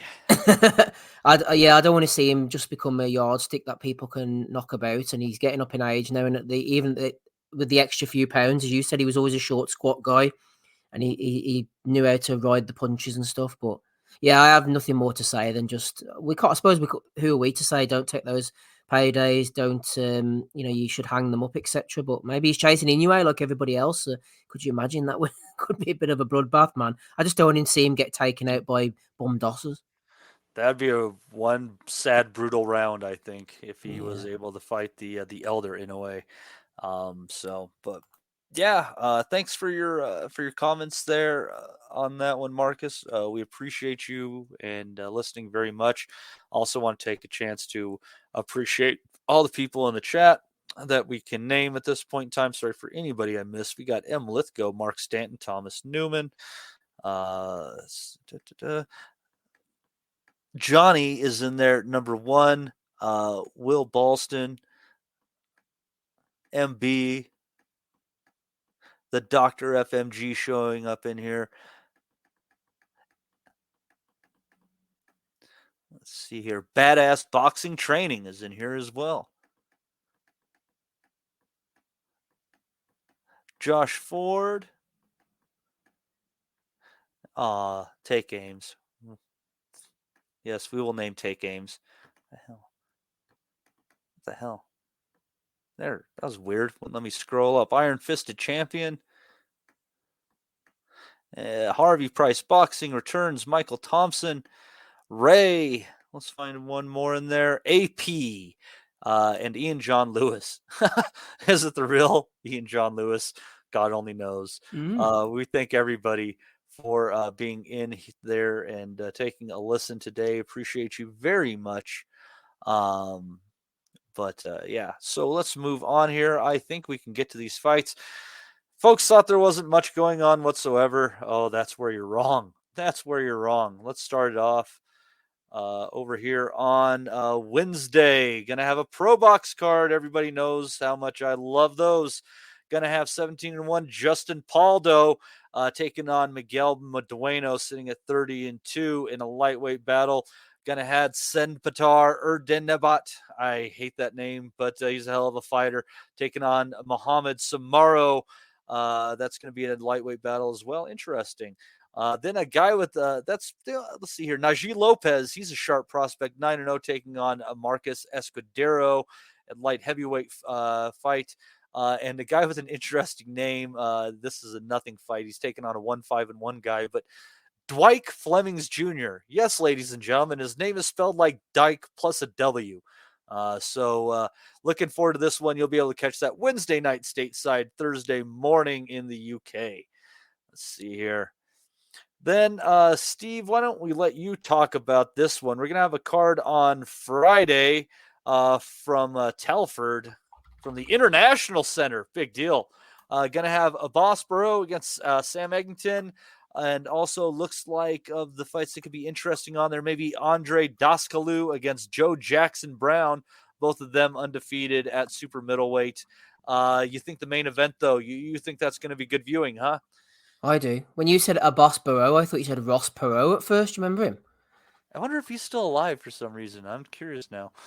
Not sure. Get him in the ring. That's what I say. Yeah, I'm not sure how international the Telford International Centre is, but I do know Telford, actually. It's quite a nice wee spot.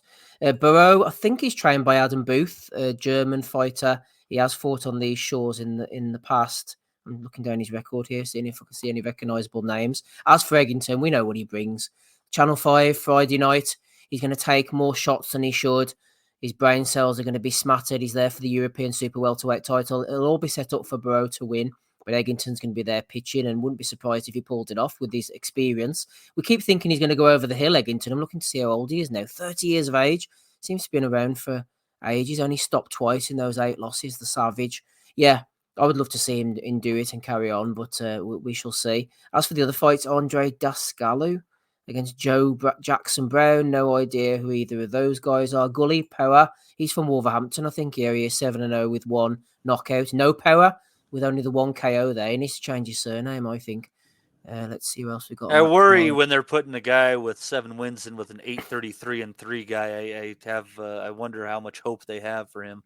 Exactly. Casey Benjamin, I think he's from Birmingham as well. Yeah, we've shit on the Sauerlands in the past, but the main event's a decent one anyway. Get Eggington on Channel 5 on a Friday night. Classic fat mix sort of territory. You can't go wrong. That should be a good fight if the rest of the card maybe is a little bit underwhelming. So, yeah, I like a Friday night card as well. Looking forward to it. Excellent. So that will be Friday, Channel 5. Let's see here. Then I don't know where you'll be able to get any viewing for this one, but we're going to have a card from Canada with a couple of undefeateds in there. Actually, 4 or 5, kind of maybe possibly 4 fights that could be competitive on here. You got 4-0-1 Mike Cabatuan against Jorge Valencia Diaz, 4-1-1. Ricardo Brown, 10-0 against Rafael Abdallah Sanchez Rojas. That is just one person, folks, with 4 names. He is 8-2 and coming into this matchup. Then we have 12-0 Mark Smither against Billy Ellington. I swear I've seen him. 11-3-4. Billy Ellington is from London. He's fought Dalton Smith for the British title in the past. He's never been stopped. He'll give Smithers a good fight, actually. 11-3 with 4 draws, Steve. Maybe it's worth it to put a couple of bucks on that even fight once the scorecards are read. Yeah, 11-3-5 coming out of this. You never know. The main event going to have Suck Deep Sing Body against Gino Natalio Godoy, who is 30-3. Sing Body protecting his 17-0 record. Steve, you come to find out you interviewed Mr. Singh Bhatti some years ago. Well, yeah, no, I didn't interview him, but his manager at the time, excuse me, was running a company, United Boxing Promotions, I think they were called. I put the link in the chat here. I wrote the script for a promo which featured Singh Bhatti. I think he was about 2-0, 3-0 at the time, back in 2018. They thought he was going to go places. So here he is, 17-0 now, fighting an Argentine, being mentioned by us on a Sunday evening. So he's obviously made it. So that's my connection to him and United Boxing Promotions. Well, rah suck deep, kick his ass, huh? So anyways, There's your Canadian action that we'll have. Then on a fight that I am going to be attending. Yes, I will be in Puerto Rico this next week. Gonna see Amanda Serrano defending her title over 12 rounds against Nina Meinke, who's been in there with a fair number of names. We'll get into that one in a second. Jonathan Gonzalez finally breaking, well over a year of activity against Renee Santiago, who is definitely on a hell of a run here. Christopher Diaz taking on the 18-1 Heedley Scott with nary a name on his resume. Then you have Pedro Marquez Medina 15-1 taking on Brandon Valdez. That fight actually looked interesting as I looked into it a little bit. And then Jake Paul going to be taking on Ryan Borland 17-2. And if you want to see an interesting knockout from some years ago, go look up the footage of Ryan Borland being knocked out by Israel Doofus. He got whacked by a right hand, much like the one that Jake Paul throws. So let's hop on over. Andy, real quick.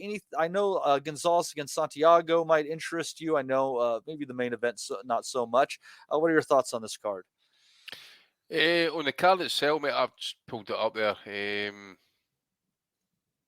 Not really much there really to write home about. I says the main event. I don't really know much about the opponent, but I do know a wee bit about Gonzalez. He is your classic counter puncher, does it off the back foot. So I don't know if you've got any information on Santiago that you can maybe add in here. But if he's a come forward fighter, the two styles might gel if that is the case. But good to see. It's all Puerto Rico rivalry as well. I mean, obviously two Puerto Ricans, but good to see that Gonzalez is actually getting a homecoming fight. I mean, this is his first fight in Puerto Rico since 2017, for what I'm seeing here. So I think he's going to lose, Andy. I was checking out Santiago. Yeah, Santiago against Kevin Vivas. From I believe this is from last year. Heck of a good fight. Santiago getting a stoppage in the 12th round with just a viciously hard jab to the body. I mean, like stuck it the fuck in there. In what was a kind of competitive fight where he was winning, but he can do it off the front foot. He can do it off the back foot. He's linky at the weight. He kind of throws them kind of slingshotting punches. An inactive Gonzalez who has been stopped in the past. I think Santiago, who has had an interesting run, if you kind of look up his box rec, it's interesting kind of travels there. I think he's going to pick up this title. I really do. Interesting.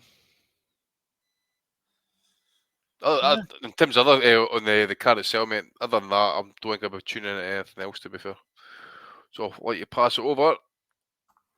Yeah, Steve, I think the Christopher Diaz, this is a good fight for him because the guy with a shiny record, which doesn't seem to have much behind him. Diaz getting the wrong end of the stick in some fights. I think I might have had him beating Isaac Dogbe for some reason.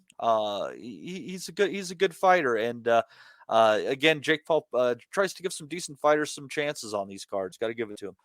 Yeah, that was the fight that stuck out to me, actually, was the Christopher Diaz one. He's one of these kind of top-ranked bridesmaids. They brought him in against Ito back in the day and then regurgitated him against Stevenson. He got to the last round against Navarrete before he got knocked out. And Dogbe, you're right, it was a majority decision, so it was a relatively close fight. His opponent has a shiny record. He has a nice afro as well, which I'm a fan of. But he's 18-1. His one loss was a knockout to Giovanni Cabrera back in 2018. So I think he has a shiny record. His last opponent was 1-3-1, who he knocked out in Jamaica. So I think Diaz, this is his chance to get back on the train here. If he's got anything about him, he should be knocking out this Scott, even though he's 18-1. As for the other guys, Gonzalez, yeah, he's kind of fallen off my radar. I've seen him fight in the past. Can't think against who. I see Santiago, 12-3. Bit of a puncher. You could be right there. Went over to Managua in his last fight, interim flyweight title. Yeah, he could be the fight of the night, that one. As for Jake Paul's opponents, I mean, they're handpicked. You mentioned the right hand. They know exactly what they're looking for. They were going to fight Hasim Rahman. Then he went in against, who was it he fought in his last fight? Jake Paul in the end? Was it the MMA guy, or has he fought somebody since that? Oh, let me look it up real quick. I'm looking at the page. So was it Diaz? Oh no, he fought that Andre August, wasn't it? Who he knocked out Andre August. Yeah, that's right. Diaz. Yep, that's right. Forgot about him. He absolutely handpicked fight after fight. I don't know what he's doing with his career, Jake Paul. What his end game is, I couldn't tell you. And as for Serrano, fair play. She's getting 12 rounds. He's a boxing promoter who fights, Steve. Like I kind of think that's the role he's evolved into. Yeah, maybe he's happy, just training, doing what he's doing. He's got plenty of money. He can just do what he wants. Why not? He'll sell a few tickets on his own because of his social media presence, and like chicks like him, and he's got his kind of drag everybody up with him with his name, kind of thing. 100%. He's taken a liking to Serrano.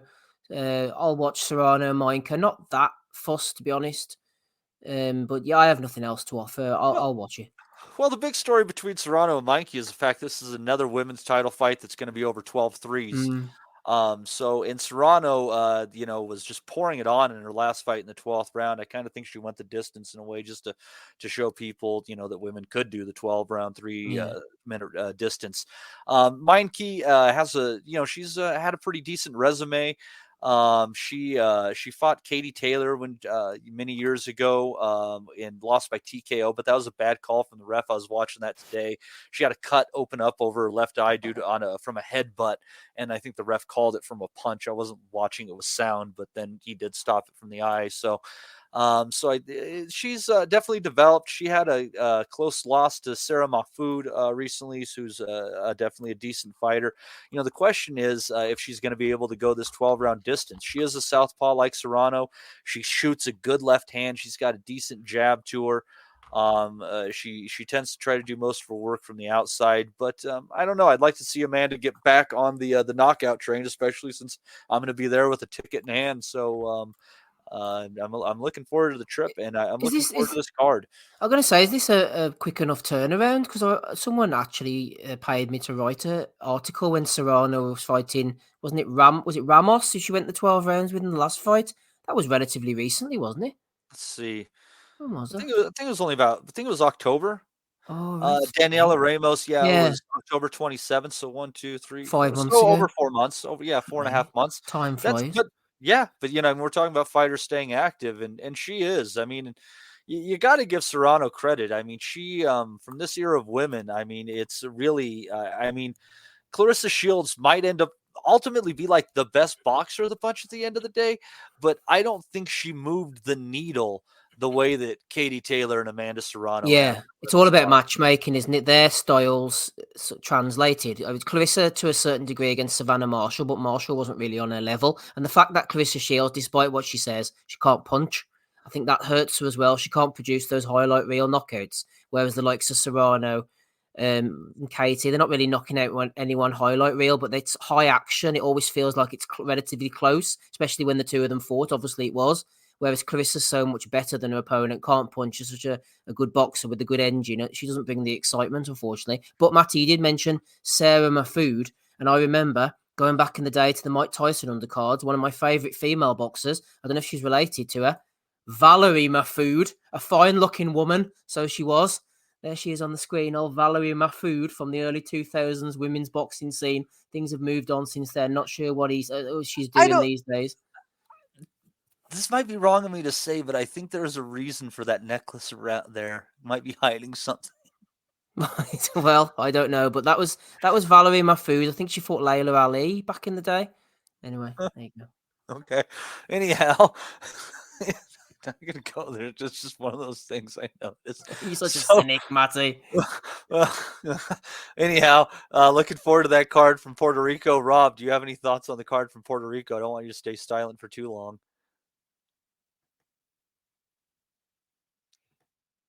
You might have fallen asleep on us, Rob. I fell asleep. I was daydreaming that I was in Puerto Rico there. That's what happened. That's why I couldn't answer. I'll have a couple extra rum drinks in your honor. Definitely. I'm just happy that you're getting. I wouldn't give a fuck what the fights were like if I was in Puerto Rico. That's the truth. I'd be just happy to be in Puerto Rico. So more power to you. Mike Check Barrique was on the set. Amen. Going to tour the Bacardi factory. kayak Ooh. with manatees. It'll be a good time. No, fuck kayaking. I'm not doing any kayaking. I'll be on the beach chilling. Fuck that shit. Might Glass get a bottom jet ski. kayaking. Jet ski or something like that, but I'm not getting on a fucking kayak. No chance. Not getting a fucking kayak, he says. All right. Well, one more card here. And then it'll be time to close her out with Stephen the Value of the Week. But we got some time for this card for sure. Gonna be from Verona, New York at the Turning Stone. Been many good cards there. Another top-ranked card. It's going to be headlined by Luis Alberto Lopez and Raya Abe. Also on that card. Let's work our way up. Got a lot of the kind of prospects on there. Oh, look at that. Nico Ollie Walsh has been welcomed back from being kicked out to Africa for his most recent fight. Going to be taking on Luke Iannucci. 7-0. Interesting. Taking on an undefeated opponent there. We'll see how that goes. Struggling with Italian surnames, Matty. I have never seen Iannucci before. Iannucci. Too many vowels going on for my liking there. Yeah, I don't like the fact that there's consecutive consonants. If I can remove those consonants, I think it looks better to my eyes. Yeah, he needs to up his game, him. Yeah, they're just cheating to Scrabble at this point in time. Gonna have 14-1 Bryce Mills and 6-1 Gertfred Nagayat in a 140-pound clash. Brandon Moore 13-0 against 9-6-1 Helleman Olquin. Gonna have Floyd Diaz 10-0. He's actually a pretty sharp-looking prospect. He's good. Yeah, he's good. Against Edwin Rodriguez. I don't think it's any of the Edwin Rodriguez we're thinking of. Bantamweight 12-7-2. Let's see if he's fought anyone. That's a lot of fights. He might have actually fought someone we know. Floyd Cashflow Diaz, that is, Matty. Cashflow's his name, like the wealth machine. That's right. Yeah. Let's see here. He's fought Gabriel Murataya, who I think is Raymond's brother, Dylan Price, Joshua Greer. He had a draw. Saul Sanchez he beat as well. He's not too bad, this guy. Yeah, he's had a good run of form here. This might be a little bit of a better opponent. Yeah. Saul Sanchez was the guy you remember fought Jason Maloney last time out on that Quebec City with the Beterbiev Smith undercard. Uh-huh. He beat him. Yep. And he had a draw with Joshua Greer. That was in the bubble. A little bit inactive recently. Nothing in 2022 at all. Just beat a 9-0 guy, though, and is coming back. So, yeah, might be a little bit of a better test for Floyd Diaz than we thought. My apologies for speaking poorly of one of the midi Edwin Rodriguez's that we've spoken about over the years on this podcast. Troy Isley putting his undefeated record on the line against Marcos Hernandez, 16-6-2. Let's not make the same mistake, Steve. Let's see here. This is the one who fought Durrell, I think, isn't he? Didn't he fight Durrell before this guy? Yeah, he's the one who beat Jose Armando Resendiz. It was the only loss on Resendiz's record before he lost to Elijah Garcia last time. Okay. So, yeah, let's draw with Brandon Lynch. Yeah. Went the distance with Atlanta's Fox. Another guy who's suffered from a little bit of inactivity, only fighting once a year. Yeah, it might not be a bad time. We'll see. Might not be the worst fight there. Rohan Polaco taking on Tariq Zaina. This one I'm interested in, Steve. I saw Zaina it's Tarek Zaina. I saw him on a Pro Box card recently. He's a back foot boxer. He's a Moroccan who was educated in England, who is now training in Mexico. To be a boxer in Mexico. I don't know what's going on there. But he is a pretty sharp boxer, and he knows how to deal with the hard punching style. I think I don't know. I think there might Mr. Polanco might be in trouble, especially with Mr. Zaina paying 7-1. I'm interested in that one. Zaina's nickname is the Camel, Matty, so I don't know if that's going to sway you. One hump or two? I don't know. Give me plenty of water between rounds anyway. You want plenty of water in between humps at this age. We're scraping the barrel here, aren't we? That's what I'm here for, baby. I'm kind of glad. See, I can tell you, I'm kind of glad I'm going to be in Puerto Rico and I'm not going to have to go through this 5-hour card as I'm working. There's no justice. I'm in fucking Wexford. This cunt's in Puerto Rico. Where's the justice in this? Fuck's sake. Yeah, I don't Shit, know, so man. it's not doing that kind of language is not doing much for the shadow banning, is it? Sorry, guys. I don't know. I don't know. Did you piss off God, Rob? Do you have anything to confess? Well, that's a Never good let thing. him out of that booth. You just confess it, reset. It's grand. That's the fate I'm in. It's one of the few perks. Fucking wonderful. Doesn't matter. You can have like chicks on the side and stuff. Just like, Hey, come X on, number. move on. I'm not talking about you. I'm talking broadly to some people. What's next for Father Dave? Father Dave absolving Rob. Quick, back to Rohan Polanco. So anyway, we got past that. Brian Norman Jr., who I can't remember who he fought last time out. I still seem to remember him being in a stinker Quinton of a shit Randall, fight. wasn't he? Yeah, Who lost at the weekend. Oh, yeah. God, what an awful fight that was. Going in against Janelson Figueroa, Boca Chica, who is usually good bang for his buck. You never know. Boca Chica just might pull the upset in that one. And then a fight that some people think might be fairly interesting. Otabek Kolmatov against Raymond Ford, both undefeated. This is for the vacant WBA featherweight title. I don't know about this one. Steve, what are you thinking? First of all, just quickly, you're right about Norman. I'm looking forward to that. He's been touted as a prospect, but he always seems to under-deliver a little bit. I don't know if there's something missing. And Boca Chica, he's on the losing side these days, but I agree, he'll bring it. So he'll find Norman out if he's got anything hiding there. As for Ford, something tells me, I might be thinking of Sims, that Ford was something to do with Eddie and Matchroom at one point. Yeah, he fought Bellotti in the garden with the pizza back in the day, knocked him out in the third round. So he must have been, I suppose. I don't know whether Eddie just got rid of him and got fed up, but he's a good little fighter. He seems to have found his way here. Knocked out Sakaria Lucas. Who did he? He fought somebody before, didn't he? Who did he fight? Let me see. Tug. Oh, he drew with Tug. Didn't he lose to Shakur? Anyway, it doesn't really matter. Who cares at the end of the day? Let's get out to his record. Medina and his Jesse Magdaleno. He beat Ford back in almost a year ago. So he's been inactive. He's going to have to bring it against this Kolmatov because he's a good fighter. Somebody was telling me during the week, and I can't remember who it was to credit, that Kolmatov was a good guy. I know Marcus Bellinger was saying that he fancies him for this one. 12-0, 11 stoppages, looks like a solicitor on his box rec photo. Yeah, Ford's going to have to do his best to run out the way. That's when I've seen Kolmatov fight, Matty. Thomas Patrick Ward in Newcastle back in 2023. That's right. He just beat him down, didn't he? Dropped him numerous times. Really good fight, this. If Ford can stay on his bike, then I think he'll win. But Kolmatov's going to be bringing it from first to last. Vacant world title fight. Props to ESPN and Top Rank. I don't give them much credit, but I like this card. I think it's really good. Yeah, there's definitely some interesting fights on there. Bob's still working through all of these undefeated prospects. Interestingly enough, not very many of them in the same division here, so you can't. I wonder how much Bob has to do with it these days. To be fair, other than being a bit of a mouthpiece and turning up stoned at ringside. I don't know. Wouldn't it be nice to not blame Bob for some of the dumb things the Top Rank's done recently and say it was Todd or someone else? Todd is to blame for all these 10-rounders. Fuck. Todd sounds like the kind of person that you'd fucking blame, right? Is Todd.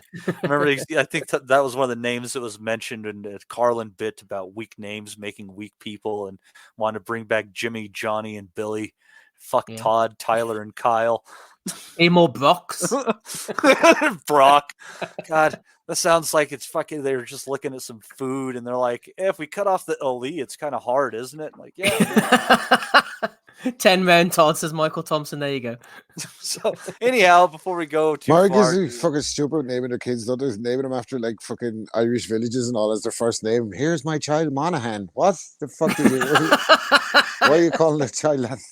Crazy. People think of some of the dumbest shit, and I think like the best chances you saw to see that like hear those names and see them in person was on the paternity tests on Maury.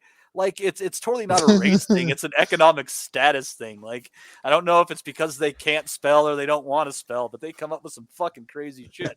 That's for sure.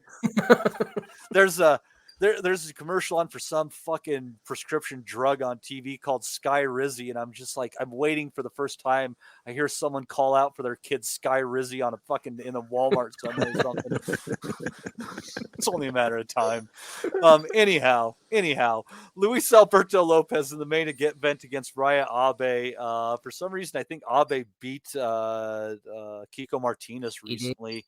Lopez not looking the greatest last time out. Who was that he was against the last time? Joet Gonzalez, wasn't against it? Joet Gonzalez. That's right. Gonzalez kind of turning it on, and some people thought when he went to the scorecards, it was a little bit of a pick'em fight. Is Lopez having a little bit of trouble going the distance because he's having trouble making weight? I don't know. Abe, I don't know. I suppose he's a decent enough fighter. But Andy, what are you looking for in this one? We'd like to see Lopez in a unification at some point. There's a featherweight title belt right below him. What are you hoping for in this fight? I'm just going through IAB's record again. Bastard beat me to Abe Maria. Yeah, bastard. Sorry, Eddie. Well, you go first then, mate. On you go. No. I was only talking about the joke. Do you think that he was saying anything with substance, Sandy? Like, are you new here? I'll be. Well, what I'm looking for really is obviously Lopez trying to keep running here. Obviously, just want to kind of make it. Hopefully, it looks good. Wins by stoppage. We move on. Hopefully, to better fights, unification fights at least. So all we're looking for really. I mean, you're talking about divisions, mate. To be fair, what did you say the best division in the sport was just now? Well, probably 118 and 122. I think there's a lot happening there. That's going to be a lot of fun. Yeah, and there's a lot up for grabs there at featherweight, and really the other one. I mean, any word on Nick Ball against Ray Vargas fight? Is that still in the offing? It's still being mooted. It's meant to be happening. That's Is it really? Because I'll tell you, I really like Nick Ball, to be fair. And he's all action, and I don't care if he's limited in terms of defence. That guy is going to put you in the mixer, right? He is high octane. When have you seen Vargas struggle with a squat come forward fighter? That's not even close to how O'Shaquie Foster beat him. Like, no, true. That's his bread and butter. But at the same time, Vargas is getting up age in that as well. And as I say, if Ball's able to kind of slip and slide and get past those long shots and start working that body, that's a heavy fight for him. But anyways, I think it's a division. It's up for grabs, and Lopez is definitely in the mix here. Who do you say was fighting for the other fight? Did you say that title was vacant? Who was the other fight? That's Kolmatov against Raymond Ford. Yeah, vacant WBA, Andy. Right. So, yeah, it should be okay, that one as well. But in terms of Lopez, I just want him to see him remain on top. I'm trying to remember that Kolmatov, actually, if I've actually seen him before. Is this one of the Uzbeks he's been under the radar for a wee bit? He fought that Thomas Patrick Ward in Newcastle, you might remember, Andy. I can't remember who televised that, but I'm sure we watched it at the time. Yeah, wasn't Ward ranked number one? Yeah, for he a while, was 33-0-1. Yeah, and he just came in and beat the crap out of him. I didn't remember the Ward fight, to be fair, mate. That must have been on a low-key show. I didn't remember that one, to be fair. Or you watched it 5-speed and it didn't resonate. No, mate. He's on the... I'll tell you what, Andy, sorry, it was on the Ritson O'Hara Davis card. Do you remember that random card that appeared one Saturday evening? Almost a year ago. Who showed that one? It was like, it ended up on, I think, Fight TV showed it on some mad stream. It was Phil Jeffries. Never seen but it was obviously like someone else was promoting it behind the scenes, I would say. But Ritson Davis, that was the eliminator for Davis to then go on and fight Barroso. And Ward got iced by Kolmatov on the same card. Right. But I know Ford, he's a decent enough boxer, so he should maybe make it a decent 50-50 rough fight and that. So yeah, it's just looking at it again. Actually, yeah, it's an okay, top main event and the co-main. Yeah, they're okay fights. But in terms of Lopez, mate, to answer your question, mate, hopefully he keeps winning, wins well, and gets unification fights. Because I wanting to see him either against Vargas. I'm really expecting Nick Ball to make moves soon. I don't know if Fulton will come back. In all honesty, Ramirez has got to answer. I don't know if he'll get the rematch, to be fair, immediately. Don't know what's happened with Josh Warrington, if he's retiring or what he's doing. Who's the other one I was thinking about? Had the draw. He's up in weight now. I think is it Lara? Lara he's not up at 130 now, I think. So yeah, we'll count him out of the equation just now. Then. Well, Lara looked like. He didn't look like Lara. Yeah, he hasn't looked like Lara the last two fights. Washed at 26, man. Yeah. Yeah, that fight against Wood was like more bothersome to me because like the just absolute lack of effort is just like he was just fine getting the payday, and that's concerning. And that happens. Like he's way off his best though. Like, isn't he? Like, oh yeah, miles off it. Like from what he was. Like, how long ago was it when he? Sure, it's got to be 10 years since he fought Canelo, was it?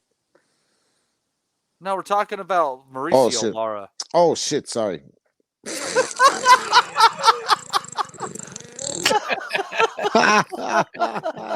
Failure of the week for me. It's half asleep. Oh, that's you on the screen there, Rob. Amazing. Brilliant. What a fucking moron. Brilliant. Sorry, shadow bands. Oh, God love you, Rob. Anyways, that's I think this could be an interesting main event. Obviously, I'll have to catch it when I get back. I have concern. Lopez, he's a pretty thickly built guy. I have concerns about him making the weight. But I'd have to say that he's definitely, in close rounds, if this goes to the cards, he's probably going to get the lean. So I don't know. I think it'd be a statement if he could get Abe out of there, though. I think a stoppage on his resume would definitely help build up the buzz for a potential unification fight, especially if Kolmatov is the one that wins and looks good. Because then you'd have a battle between two legitimate punchers on the last viewing. So we'll see. But looks like there is a little bit more boxing this week than people gave it credit for. Rob, do you have anything to say about this actual card before we get out of here? or maybe your thoughts on Arislandi Lara, since it seems to be so forward on your mind? Lovely misses, yes. No, I'm not necessarily on this card. Move on. Fuck face. All right. Well, I guess with that, Steve, I'm going to turn it over to you for the Bellew of the Week. Oh, dear. Thanks very much, Matty. Matty's here for Bellew of the Week, episode 561. Rob's here as well, and Andy as well. Let's see. Damo sent me in a video to get everybody laughing. It's the bomber Bellew. Just leave him alone. We thought he'd disappeared from sight, but here he is, dancing away with his pals.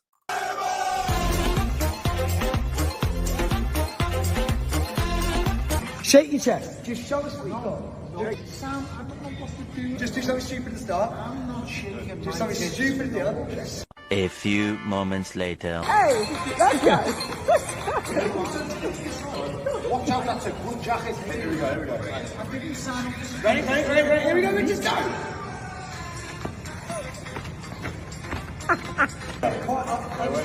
Stop moving on me. What hand would go first? Here we go. Go on the arms.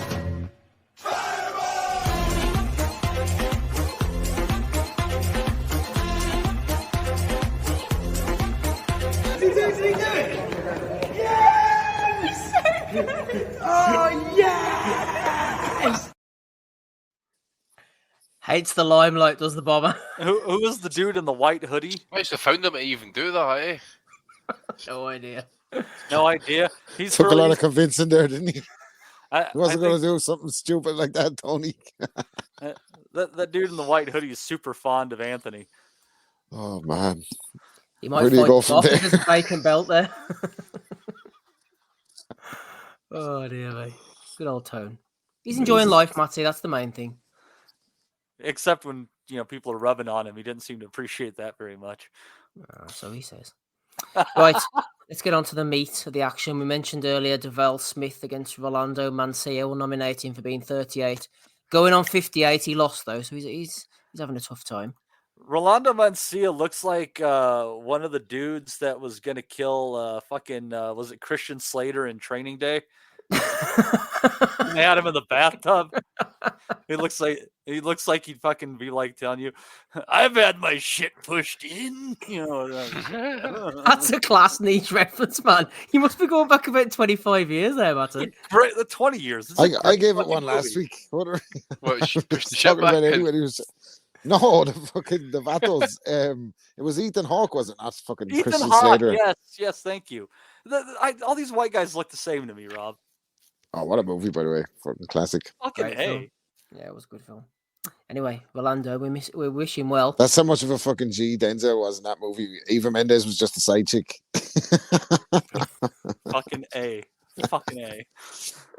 There's Chris Algieri getting woken up, Andy. That's like us trying to get up for those Las Vegas cards. Mate, it's me trying to get off for it's me trying to get off for this podcast these weekends, man. Jesus Christ. There is shit all happening, mate. I can't even get my loins up. What the he's probably sat there with just his pants on underneath that desk, man. He's got out his bed, put his shirt on, You think I'm getting up for 2 a.m. for Junto Nakatani on a Saturday morning? Are you out of your mind? Fucking right, mate. I just gotta say, so Alex Bob says? Alex Bellotti, hold on. Alex Bellotti said, "Is eating you nonce." I don't know how getting that wrong makes me a kitty fiddler. It kind of seems like you're going like a little bit far on me making a mistake on a pop culture reference. We're going to be on minus views this week with the fucking shadow ban. Jesus. Yeah. Oh dear me. We wish him well. Rick Glazer.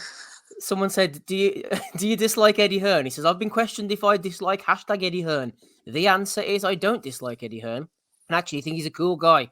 But I'm also not fond of hypocrites. And Eddie is the biggest hypocrite in boxing. Last year, surpassing even the incorrigible Lou DiBella for that dubious status.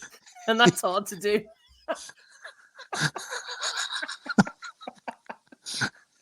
He's a horrible ogre, isn't he?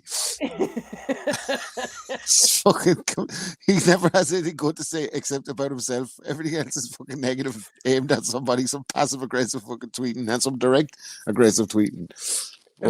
Eventually we'll fucking find out what this cunt does. He loves a hashtag anyway. A fucking bag man or something like that, you know. He's like a whip, isn't he? Probably, Andy. Do you remember the guys who used to run around and bring people from the dressing room and all? Yeah. Andy, you know who he kind of reminds me of, and like being a fucking asshole, you could see like not having any friends at his advanced age? You. Fucking CJ. No, I'm fucking 40. Remember CJ Rock that used to post on the fucking forum? Alright, he shot himself or something like that, eh? No way! I don't know, I just made that up, mate. Oh. I could see that happening because like I knew his wife left him, which also didn't show. Oh Jesus! I'll put this fucking guys. So it's possible. We used to suicide. That's only would have helped with his depression, if anything. He's a bit chirpier these days. No, well, at least we know he's not listening. He used to claim he was in the corner with Tex Cobb for a fucking fight. I can't remember which one it was, and it was some big fucking one of the bigger fights that he was in. Just like fucking the most random fucking shit ever. And we used to fuck with him so much. Like we had a thread of haikus talking shit about him. That sounded like a blast. I'm sorry, it was. It was. You had to be there, Rob. Oh yeah.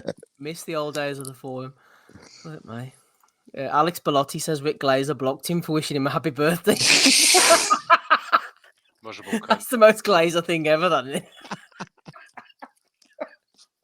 Fuck off, troll. You have been reported.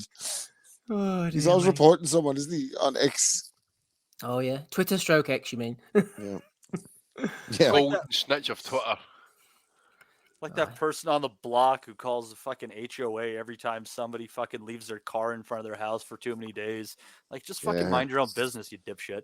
Yeah, no, we all know what the HOA is over here. Oh, god damn it. That's niche. Fuck off. Americans got it.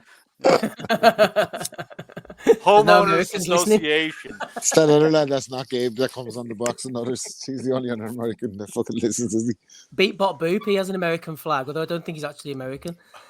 Justin Dole, Chase Athletics, and I'm sure Justin Dole, that's right, yeah. Joe Kennedy. Joe Kennedy lives in America. We're going to claim him. Yeah, we'll count him as well. In America.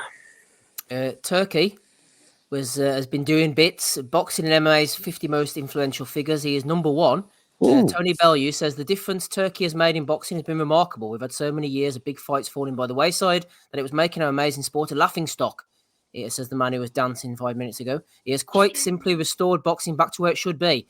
Alicia Baumgardner jumped in and said, I would like to see what he will do for women in the sport as well. Yeah, well. You'll be waiting on that one, Alicia. Yeah, but she's still waiting to get fucking all clear for her drug tests, you know. No, exactly. So the best way. What's her hashtag that she has? Oh, it's hashtag vindicated. The vindicated merchandise, Andy. You haven't bought any, clearly. Well, No. But in the day, is the best way to check if she's on the roids and that is to have Rob go in there and check the wee man in the boat. Well, See how big it is. If it's massive, then that's fucking clear proof that she'd be on the steroids. She exonerated herself. I don't kiss and tell. How dare you? You look and tell though. I gotta tell poor Alicia though. If she think Turkey's gonna lead the way on women's boxing, Erdogan be disappointed. Oh. Yeah. We're only 4 or 5 minutes late with that one there.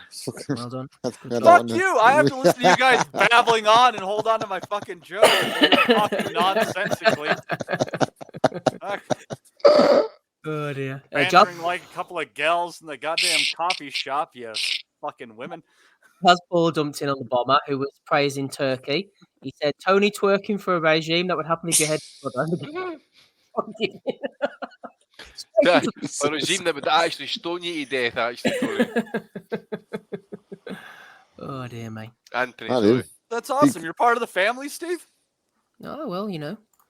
If they offer me the right payday, I'll be there. Saudi payday. Yeah, you said it. You fucking say anything, would he? Oh my god. He's coming back. He's Big Tony, apparently. This man, we haven't seen him out in Saudi yet.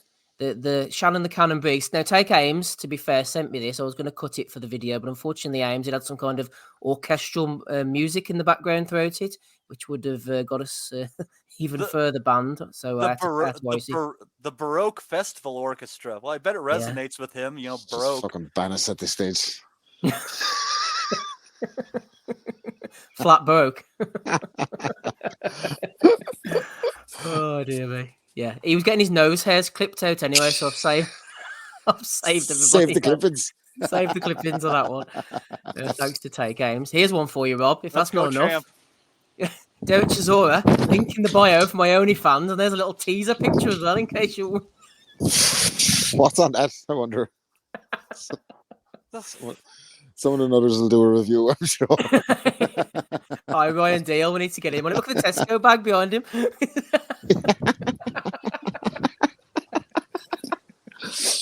Well, I don't know what the fuck. A lot of fighters are on OnlyFans, like, but I don't think they're all Malik Scott in it. Like, I think OnlyFans try to sometimes cross over into sports, and this is what you get.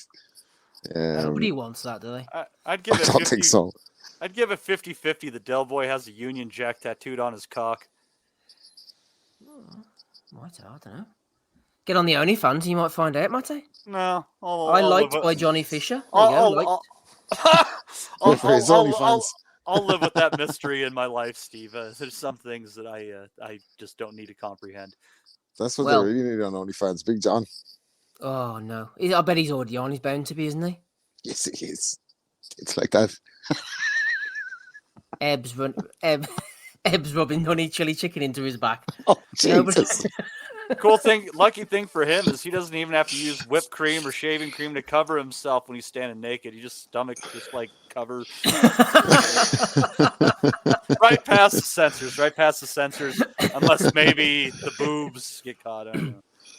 Okay, this could end up on OnlyFans here.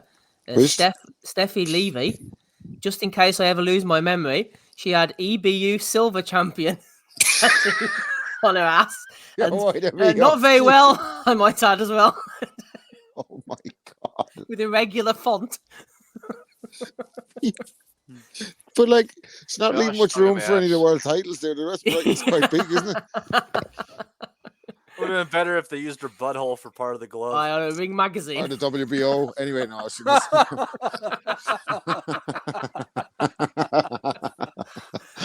This is outrageous, man. Steffi, what are you doing, baby? Come on. Oh, fucking hell. Oh dear. Right, what else? It's really offsetting those lounge under. Fuck me. Eddie Hernandez has revealed that Tank Davis refused to discuss a potential $25 million payday to fight Conor Benn in the States. Do you think we'll ever see that fight? Says IFL. Fair, mate. Actually, this was one of my nominations as well because a few days ago, Javante stuck out a tweet. It was like another photograph or a screenshot, an email that Eddie had sent, apparently offering Javante $10 million plus an upside at the gate and pay-per-view, and he wanted to discuss it further, all that type of shit. Anyway, he deleted the tweet, But the comments to that tweet was fucking fantastic. See all the wee rim lickers for like Miss Matchroom. We're all talking about upsides like as if it was something that they talk about all the time. It was fucking hilarious. Anyway, I love those guys. I wish exactly because I was going to share it with you. That seemed I go in and try and share it. The fucking got deleted there, the bastards. But yeah, that was a belter. 20 million. Love to see it because Conor Ben's it's a cash out fight, really. We all know this. Andy, I believe in 2024 we'll see Conor Ben fighting Tank Davis for $25 million. You shit house, Steve. I believe. Say it again, Steve, because if he does, Eddie's going to end up taking that role in the kind of white pasture, you know. Eddie the Evangelist. Eddie the Evangelist. That's definitely on the cards. In front of 80,000 at Wembley, one of those little microphones. Can you imagine it at the Church of Miss Matchroom? I don't think you can pull that off. I don't think you can pull all that off with a fucking British accent. I'm sorry. Eddie could pull it off, man. Any problem. Eddie could say Sand to the Arabs, man. No, you got to have like that deep, like kind of like preacher resonant voice. Like, there's a man up in heaven, and what is his name? Jesus. No, you don't. You just need Eddie Hearn in a white suit putting his hand on Frank Smith's forehead and then passing out and all that. Frank Smith on his knees. Yeah, Frank Smith just passing out, catching the Holy Ghost. You should see him. He's getting hench these days, by the way.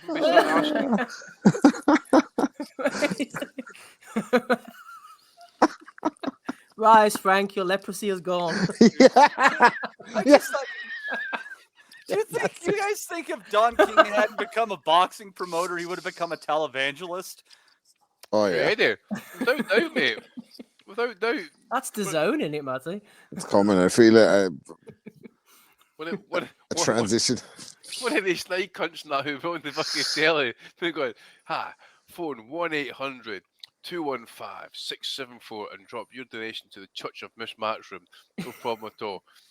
Aye. And then you subscribe to the zone for the next 3 years. Aye, and you can't get out of it at all, man. There's no cancel button. Right? You literally can't cancel your subscription. You fucking pay for the year and you can't end it at any time. You're fucked. It's like a cult, man. Once you've got a tithe, Eddie, now 20% of your earnings has to go to the cult of Miss Matchroom. Oh my god. This shit always makes me. Where's he going with that? As much as we want to see Tank in big fights, which he plays off like Conor Ben, as if he's taking an offer to fight Conor Ben seriously. The Tank is like, why would he like?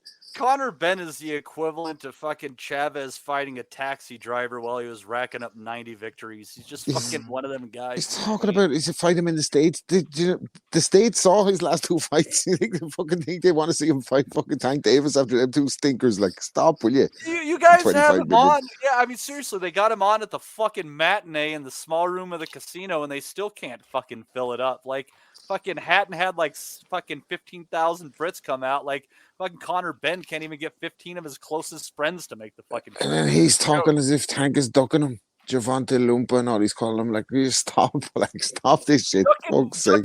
What? Jumping up 2 weight divisions to fight a fucking chump who doesn't hold a belt? What the fuck? Conor Ben's for the streets, mate. He's got all the guys in his corner. Oh, sorry, he's for the burbs. It's from the fucking Jesus. Anyway, moving on. Justin Dole put this one in the chat. Hype Boxing, Hasim Rahman Jr. versus a mystery opponent on March the 16th. Old TBA there. I hope it's Hasim Rahman Sr. That'd be a real surprise. Probably the best. It'd be the best win so far. Here we are. Who else is on the card? We've got Nick Patiwak versus Stanley Velocity James III.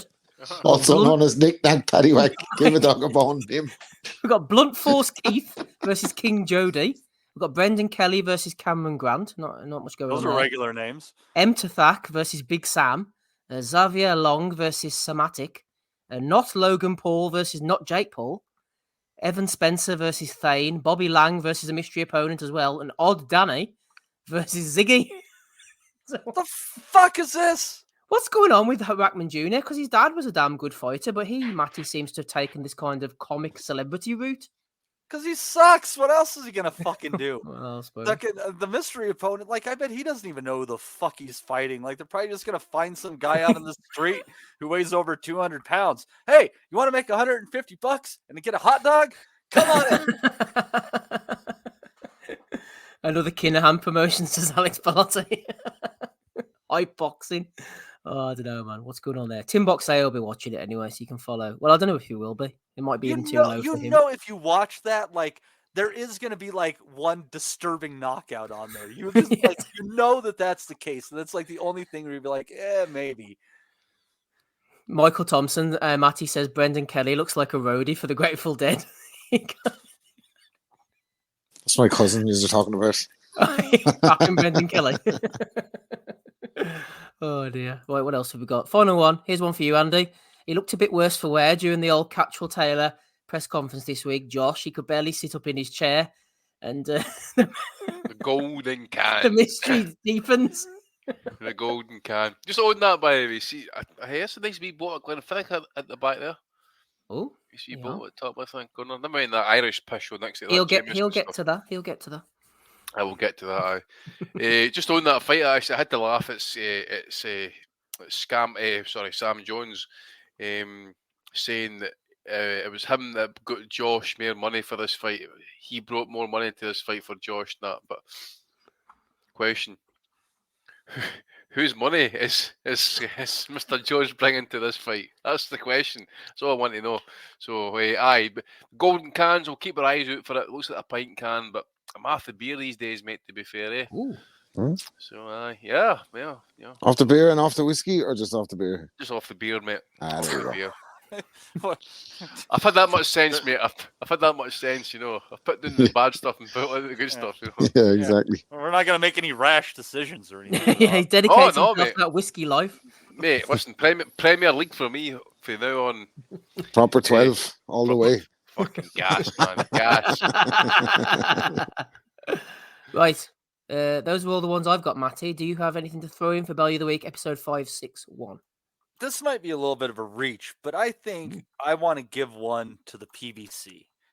Here we are, about 8 weeks into the year at this point in time. They have one card announced. There's rumors that the Amazon platform will not accept who they're trying to put up as Canelo's opponent. Canelo's not going to take anyone else. There's rumors of other cards, but you're talking pay-per-view for Gervonta Davis versus Frank Martin.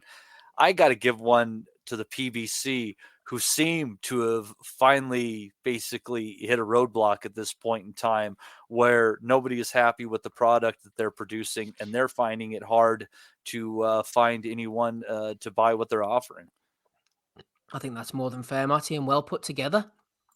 Almost unfunny, you would say, for the fighters involved. Only we are in Bellew of the Week. The PBC have been nominated. Andy, what have you got for us this week? Well, I was going to add that the bench situation, mate, but just the one, I don't know if anybody caught it. Asylum Freitas was back in the ring there last night. Oh. Yeah, I don't know. What?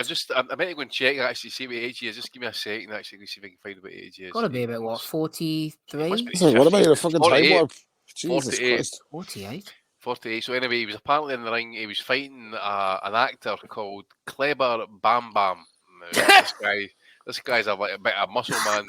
Apparently, according off his pictures anyway. I don't know if he's some sort of bodybuilder possibly in that as well. So anyway, your man Popo has fucking basically popped him in 2 minutes of the first round, smashed him out of the ring and that. So I fucked him up. Jesus. Popo's no fucking about. So he's back in the win column. He is a fucking badass. He always was. He was class, wasn't he? He was brilliant, mate. Punched like a mule. That fight against Barrios, mate. The way he ended that fight, he was huffing and puffing for big chunks of that fight and pulled it right out the ass. Like it's said many times, it's one of my favorite fights, and I personally rate it above Corrales Castillo. It was the same card, was it? No, it was in Florida. It was in Florida. Was it Florida? It wasn't even sold out to actually. You remember seeing the empty seats in the crowd at the time? It was a hot night, wasn't it? But it was loud because it was fucking Argentina versus Brazil, man. Yeah. The moment when Barrios got the bad cut, Andy, and he grabs the referee and wipes the blood off on his shirt. What a rivalry. Fucking hell. Brilliant. There was another one I was going to add, and I forgot what it was, mate. It was related to one of the ones you mentioned. And I meant to bring it up, but I completely went right out of my head once we started speaking. Ben Davis, was it to do with the Ben Davis situation? No. Once you start recapping it, I might remember it. No problem. Rob, anything from you, please? Yeah, just Ryan Garcia's been wilding the fuck out, like, hasn't he? I'm gonna beat you. I'm gonna beat you, fool. I'm gonna beat you, fool. Yeah, there's this whole contrived thing, but like, He used to get a better trash talk, like. he was married to a one, and then they had a baby, and then the day she had a baby, he fucking divorced He got her. rid of her. He divorced her to focus on his career. Really? And, yeah. Yeah. And then he fucking he was on Twitter saying, "I'm making this decision for the best of my camp and all." And then Haney's like, "This fucker's talking it and all." And he's like, "You're a bitch, but I can't blame you for that because that's how your dad raised you." He's just fucking lost the plot, right, Garcia? I don't see a good end here. Like, I think things are a little bit frantic behind the scenes. You can't be divorcing a bitch the day after she has a baby. Like, I'm moving on with your life. That's cold-blooded. Like, fuck me. Garcia was married, and they had a child. Now he has children. Birth, and then decided to get a divorce as soon as she popped out the kid. He did, yeah. He divorced her. Was like, that's some cold ass shit. That's the coldest. Like, that's brutal mente from Ryan Garcia there. Like, I don't know what's going on. I gotta put some money on Haney by knockout because there's got to be some sort of. Go in the Teofimo Lopez route, and man, he's bonkers. Did you see his house get broken into actually the other week there? Yeah, that's the other thing. Like, fucking posted his location out in Vegas, and the boys are like, "Yeah, come on, man. We'll come over." Like, that's I don't know. That happened to Ricky Hatton. Actually, he says he was away to Tenerife. Who's got tanned the fucking first night? So what happened is a lot of people in America, they put their fucking location up with Airbnbs with a lot of cash there, and they'd fucking end up fucking shot in the face. You know what I mean? It's a fucking rootless time. Like, I don't know what he's doing, or I guess it's hard to avoid the limelight. There's cameras on him. Like, even if he doesn't put it up, he's going to be seen in Vegas, I guess. But yeah, crazy times. But he's just a bit. I just don't see a good end for it. Like, and I think when he was potentially like, a main player in that kind of shake up in the division, the way he's acting, like, that's kind of crazy behavior. So Ryan Garcia just overall, but nothing else. No B-Hop's not taking anyone to the bathroom or anything this week. It's quiet enough. Yeah. God, for the Haneys to not be the biggest douchebags involved in any given fight, man, you got to hit some levels. So fucking fair play to Garcia there. Fuck. There we are. Fair play to Garcia. He's got nominated for Bellew of the week anyway. Let's recap them very quickly. Tail of the tape, old man Sia. We've got Chris Algieri, no days off. He's up and at it. Real Rick Glazer going in on Eduardo. Alicia Baumgardner appealing to the Turk to get her on the card. Tony Bellew as well is also having fun. We've got Shannon Briggs in the Barbers. Del Boy trying to lure us to his OnlyFans. Steffi trying to lure us with her new tattoo. Eddie talking Tank against Ben. Mystery opponent versus Hassan Rahman on Hype Boxing. Josh Taylor on the booze. And also we were played in by Tony doing the dancing, plus whatever the boys have thrown in. Matty, who are you going for this week? Man, even though it wasn't in what you listed, I got to go with Rob's nomination. That's some fucking dirty ass shit by Garcia right there. That it's shouldn't be treating the mother of your children that way, and kind of fuck you, dude. So Brian Garcia this week. Okay, Johnny's asking for any Gad sound bites. Here's one for you. Saul Canelo Alvarez. Alvarez. Sounds like Bob Marley trying to speak Spanish. In Kingston, Jamaica.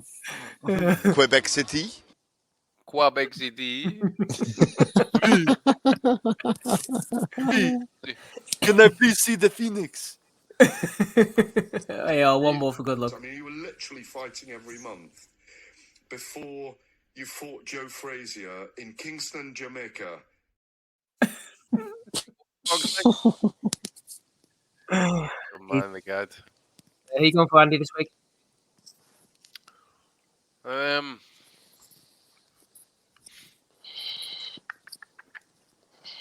I'll go for Popo, just purely because, man, I was just reading there, actually, his last exhibition fight he fought a guy called the Fake Vin Diesel. He's doing the rounds of the celebrity circuit here, man. He's earning a bit of keep. And he's also here. Part of his training, I've seen the video here. Part of his training, he's actually got one of his mates in his driveway holding up a fucking melon, and he's fucking punched it with one fucking drive, and it's just disintegrating with one impact. It's just bollocks, man. Sounds like a mad action 80s movie or something. It's like bad Jean-Claude Van Damme C-list movie bollocks. Like straight to DVD. Do not pass go. Do not collect $200, man. Just straight to jail with this pish. Okay, one for Ryan Garcia, one for Asylum. Freitas, Rob, who are you going for? Asylum Garcia. Steffi with the tattoo, man. Has to be. That's who I was going to go for as well. I can't believe that tattoo. Like, it's great. I'm not sure. I kind of want to see her have more success in the ring and just see if she runs out of room on her ass. Well, maybe she'll have room in the anyway. I was afraid to vote for Rob in case, as my father-in-law always says, she has a we want. We want to know. Yeah, you get my meaning? Yeah. What's giving you that idea? I don't know. Oh, it's a woman, so she knows what she wants. Oh, good stuff. I'll go through as well. Why not? Anyone can get it. Congratulations, Steffi, Stephen. This is it. Value of the week. Episode 5, 6, 1. There we go. Right, Mate, save us from this madness, please. Yeah, let's go. Bedtime.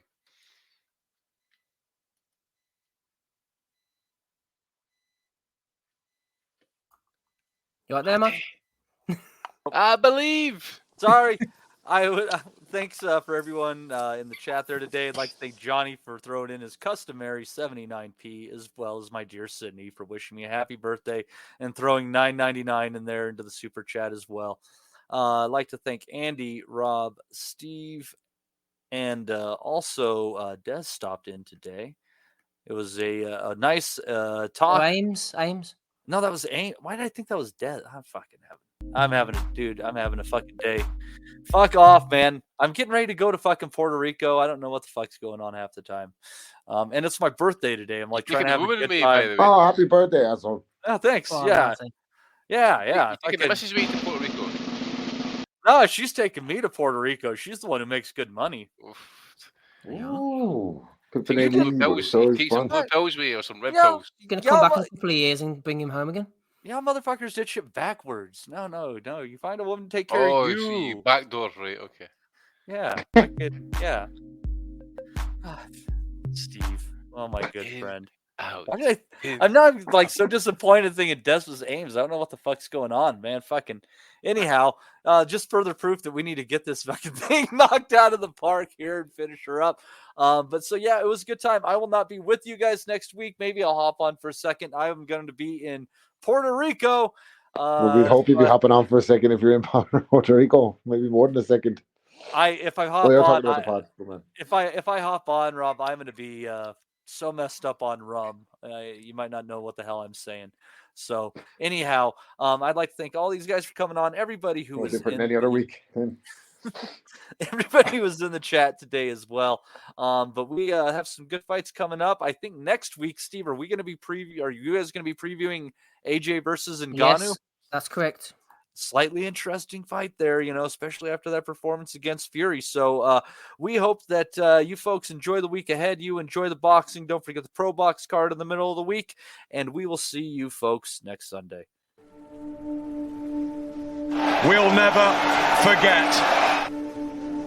Golly, that's good at me. Go to animals! We want to be honest, yeah? Crying like a little bitch. I've never met a fucking swank that can fight me. I fell asleep. You're a fucking bum. You're a fucking asshole. Rumpo fucking Steltskin. But allegedly, Oscar Rivas has failed a test. 7 year ain't. I will fucking smash fucking you. I hope you fucking die. Be safe. I love boxing sounds. Simple as that.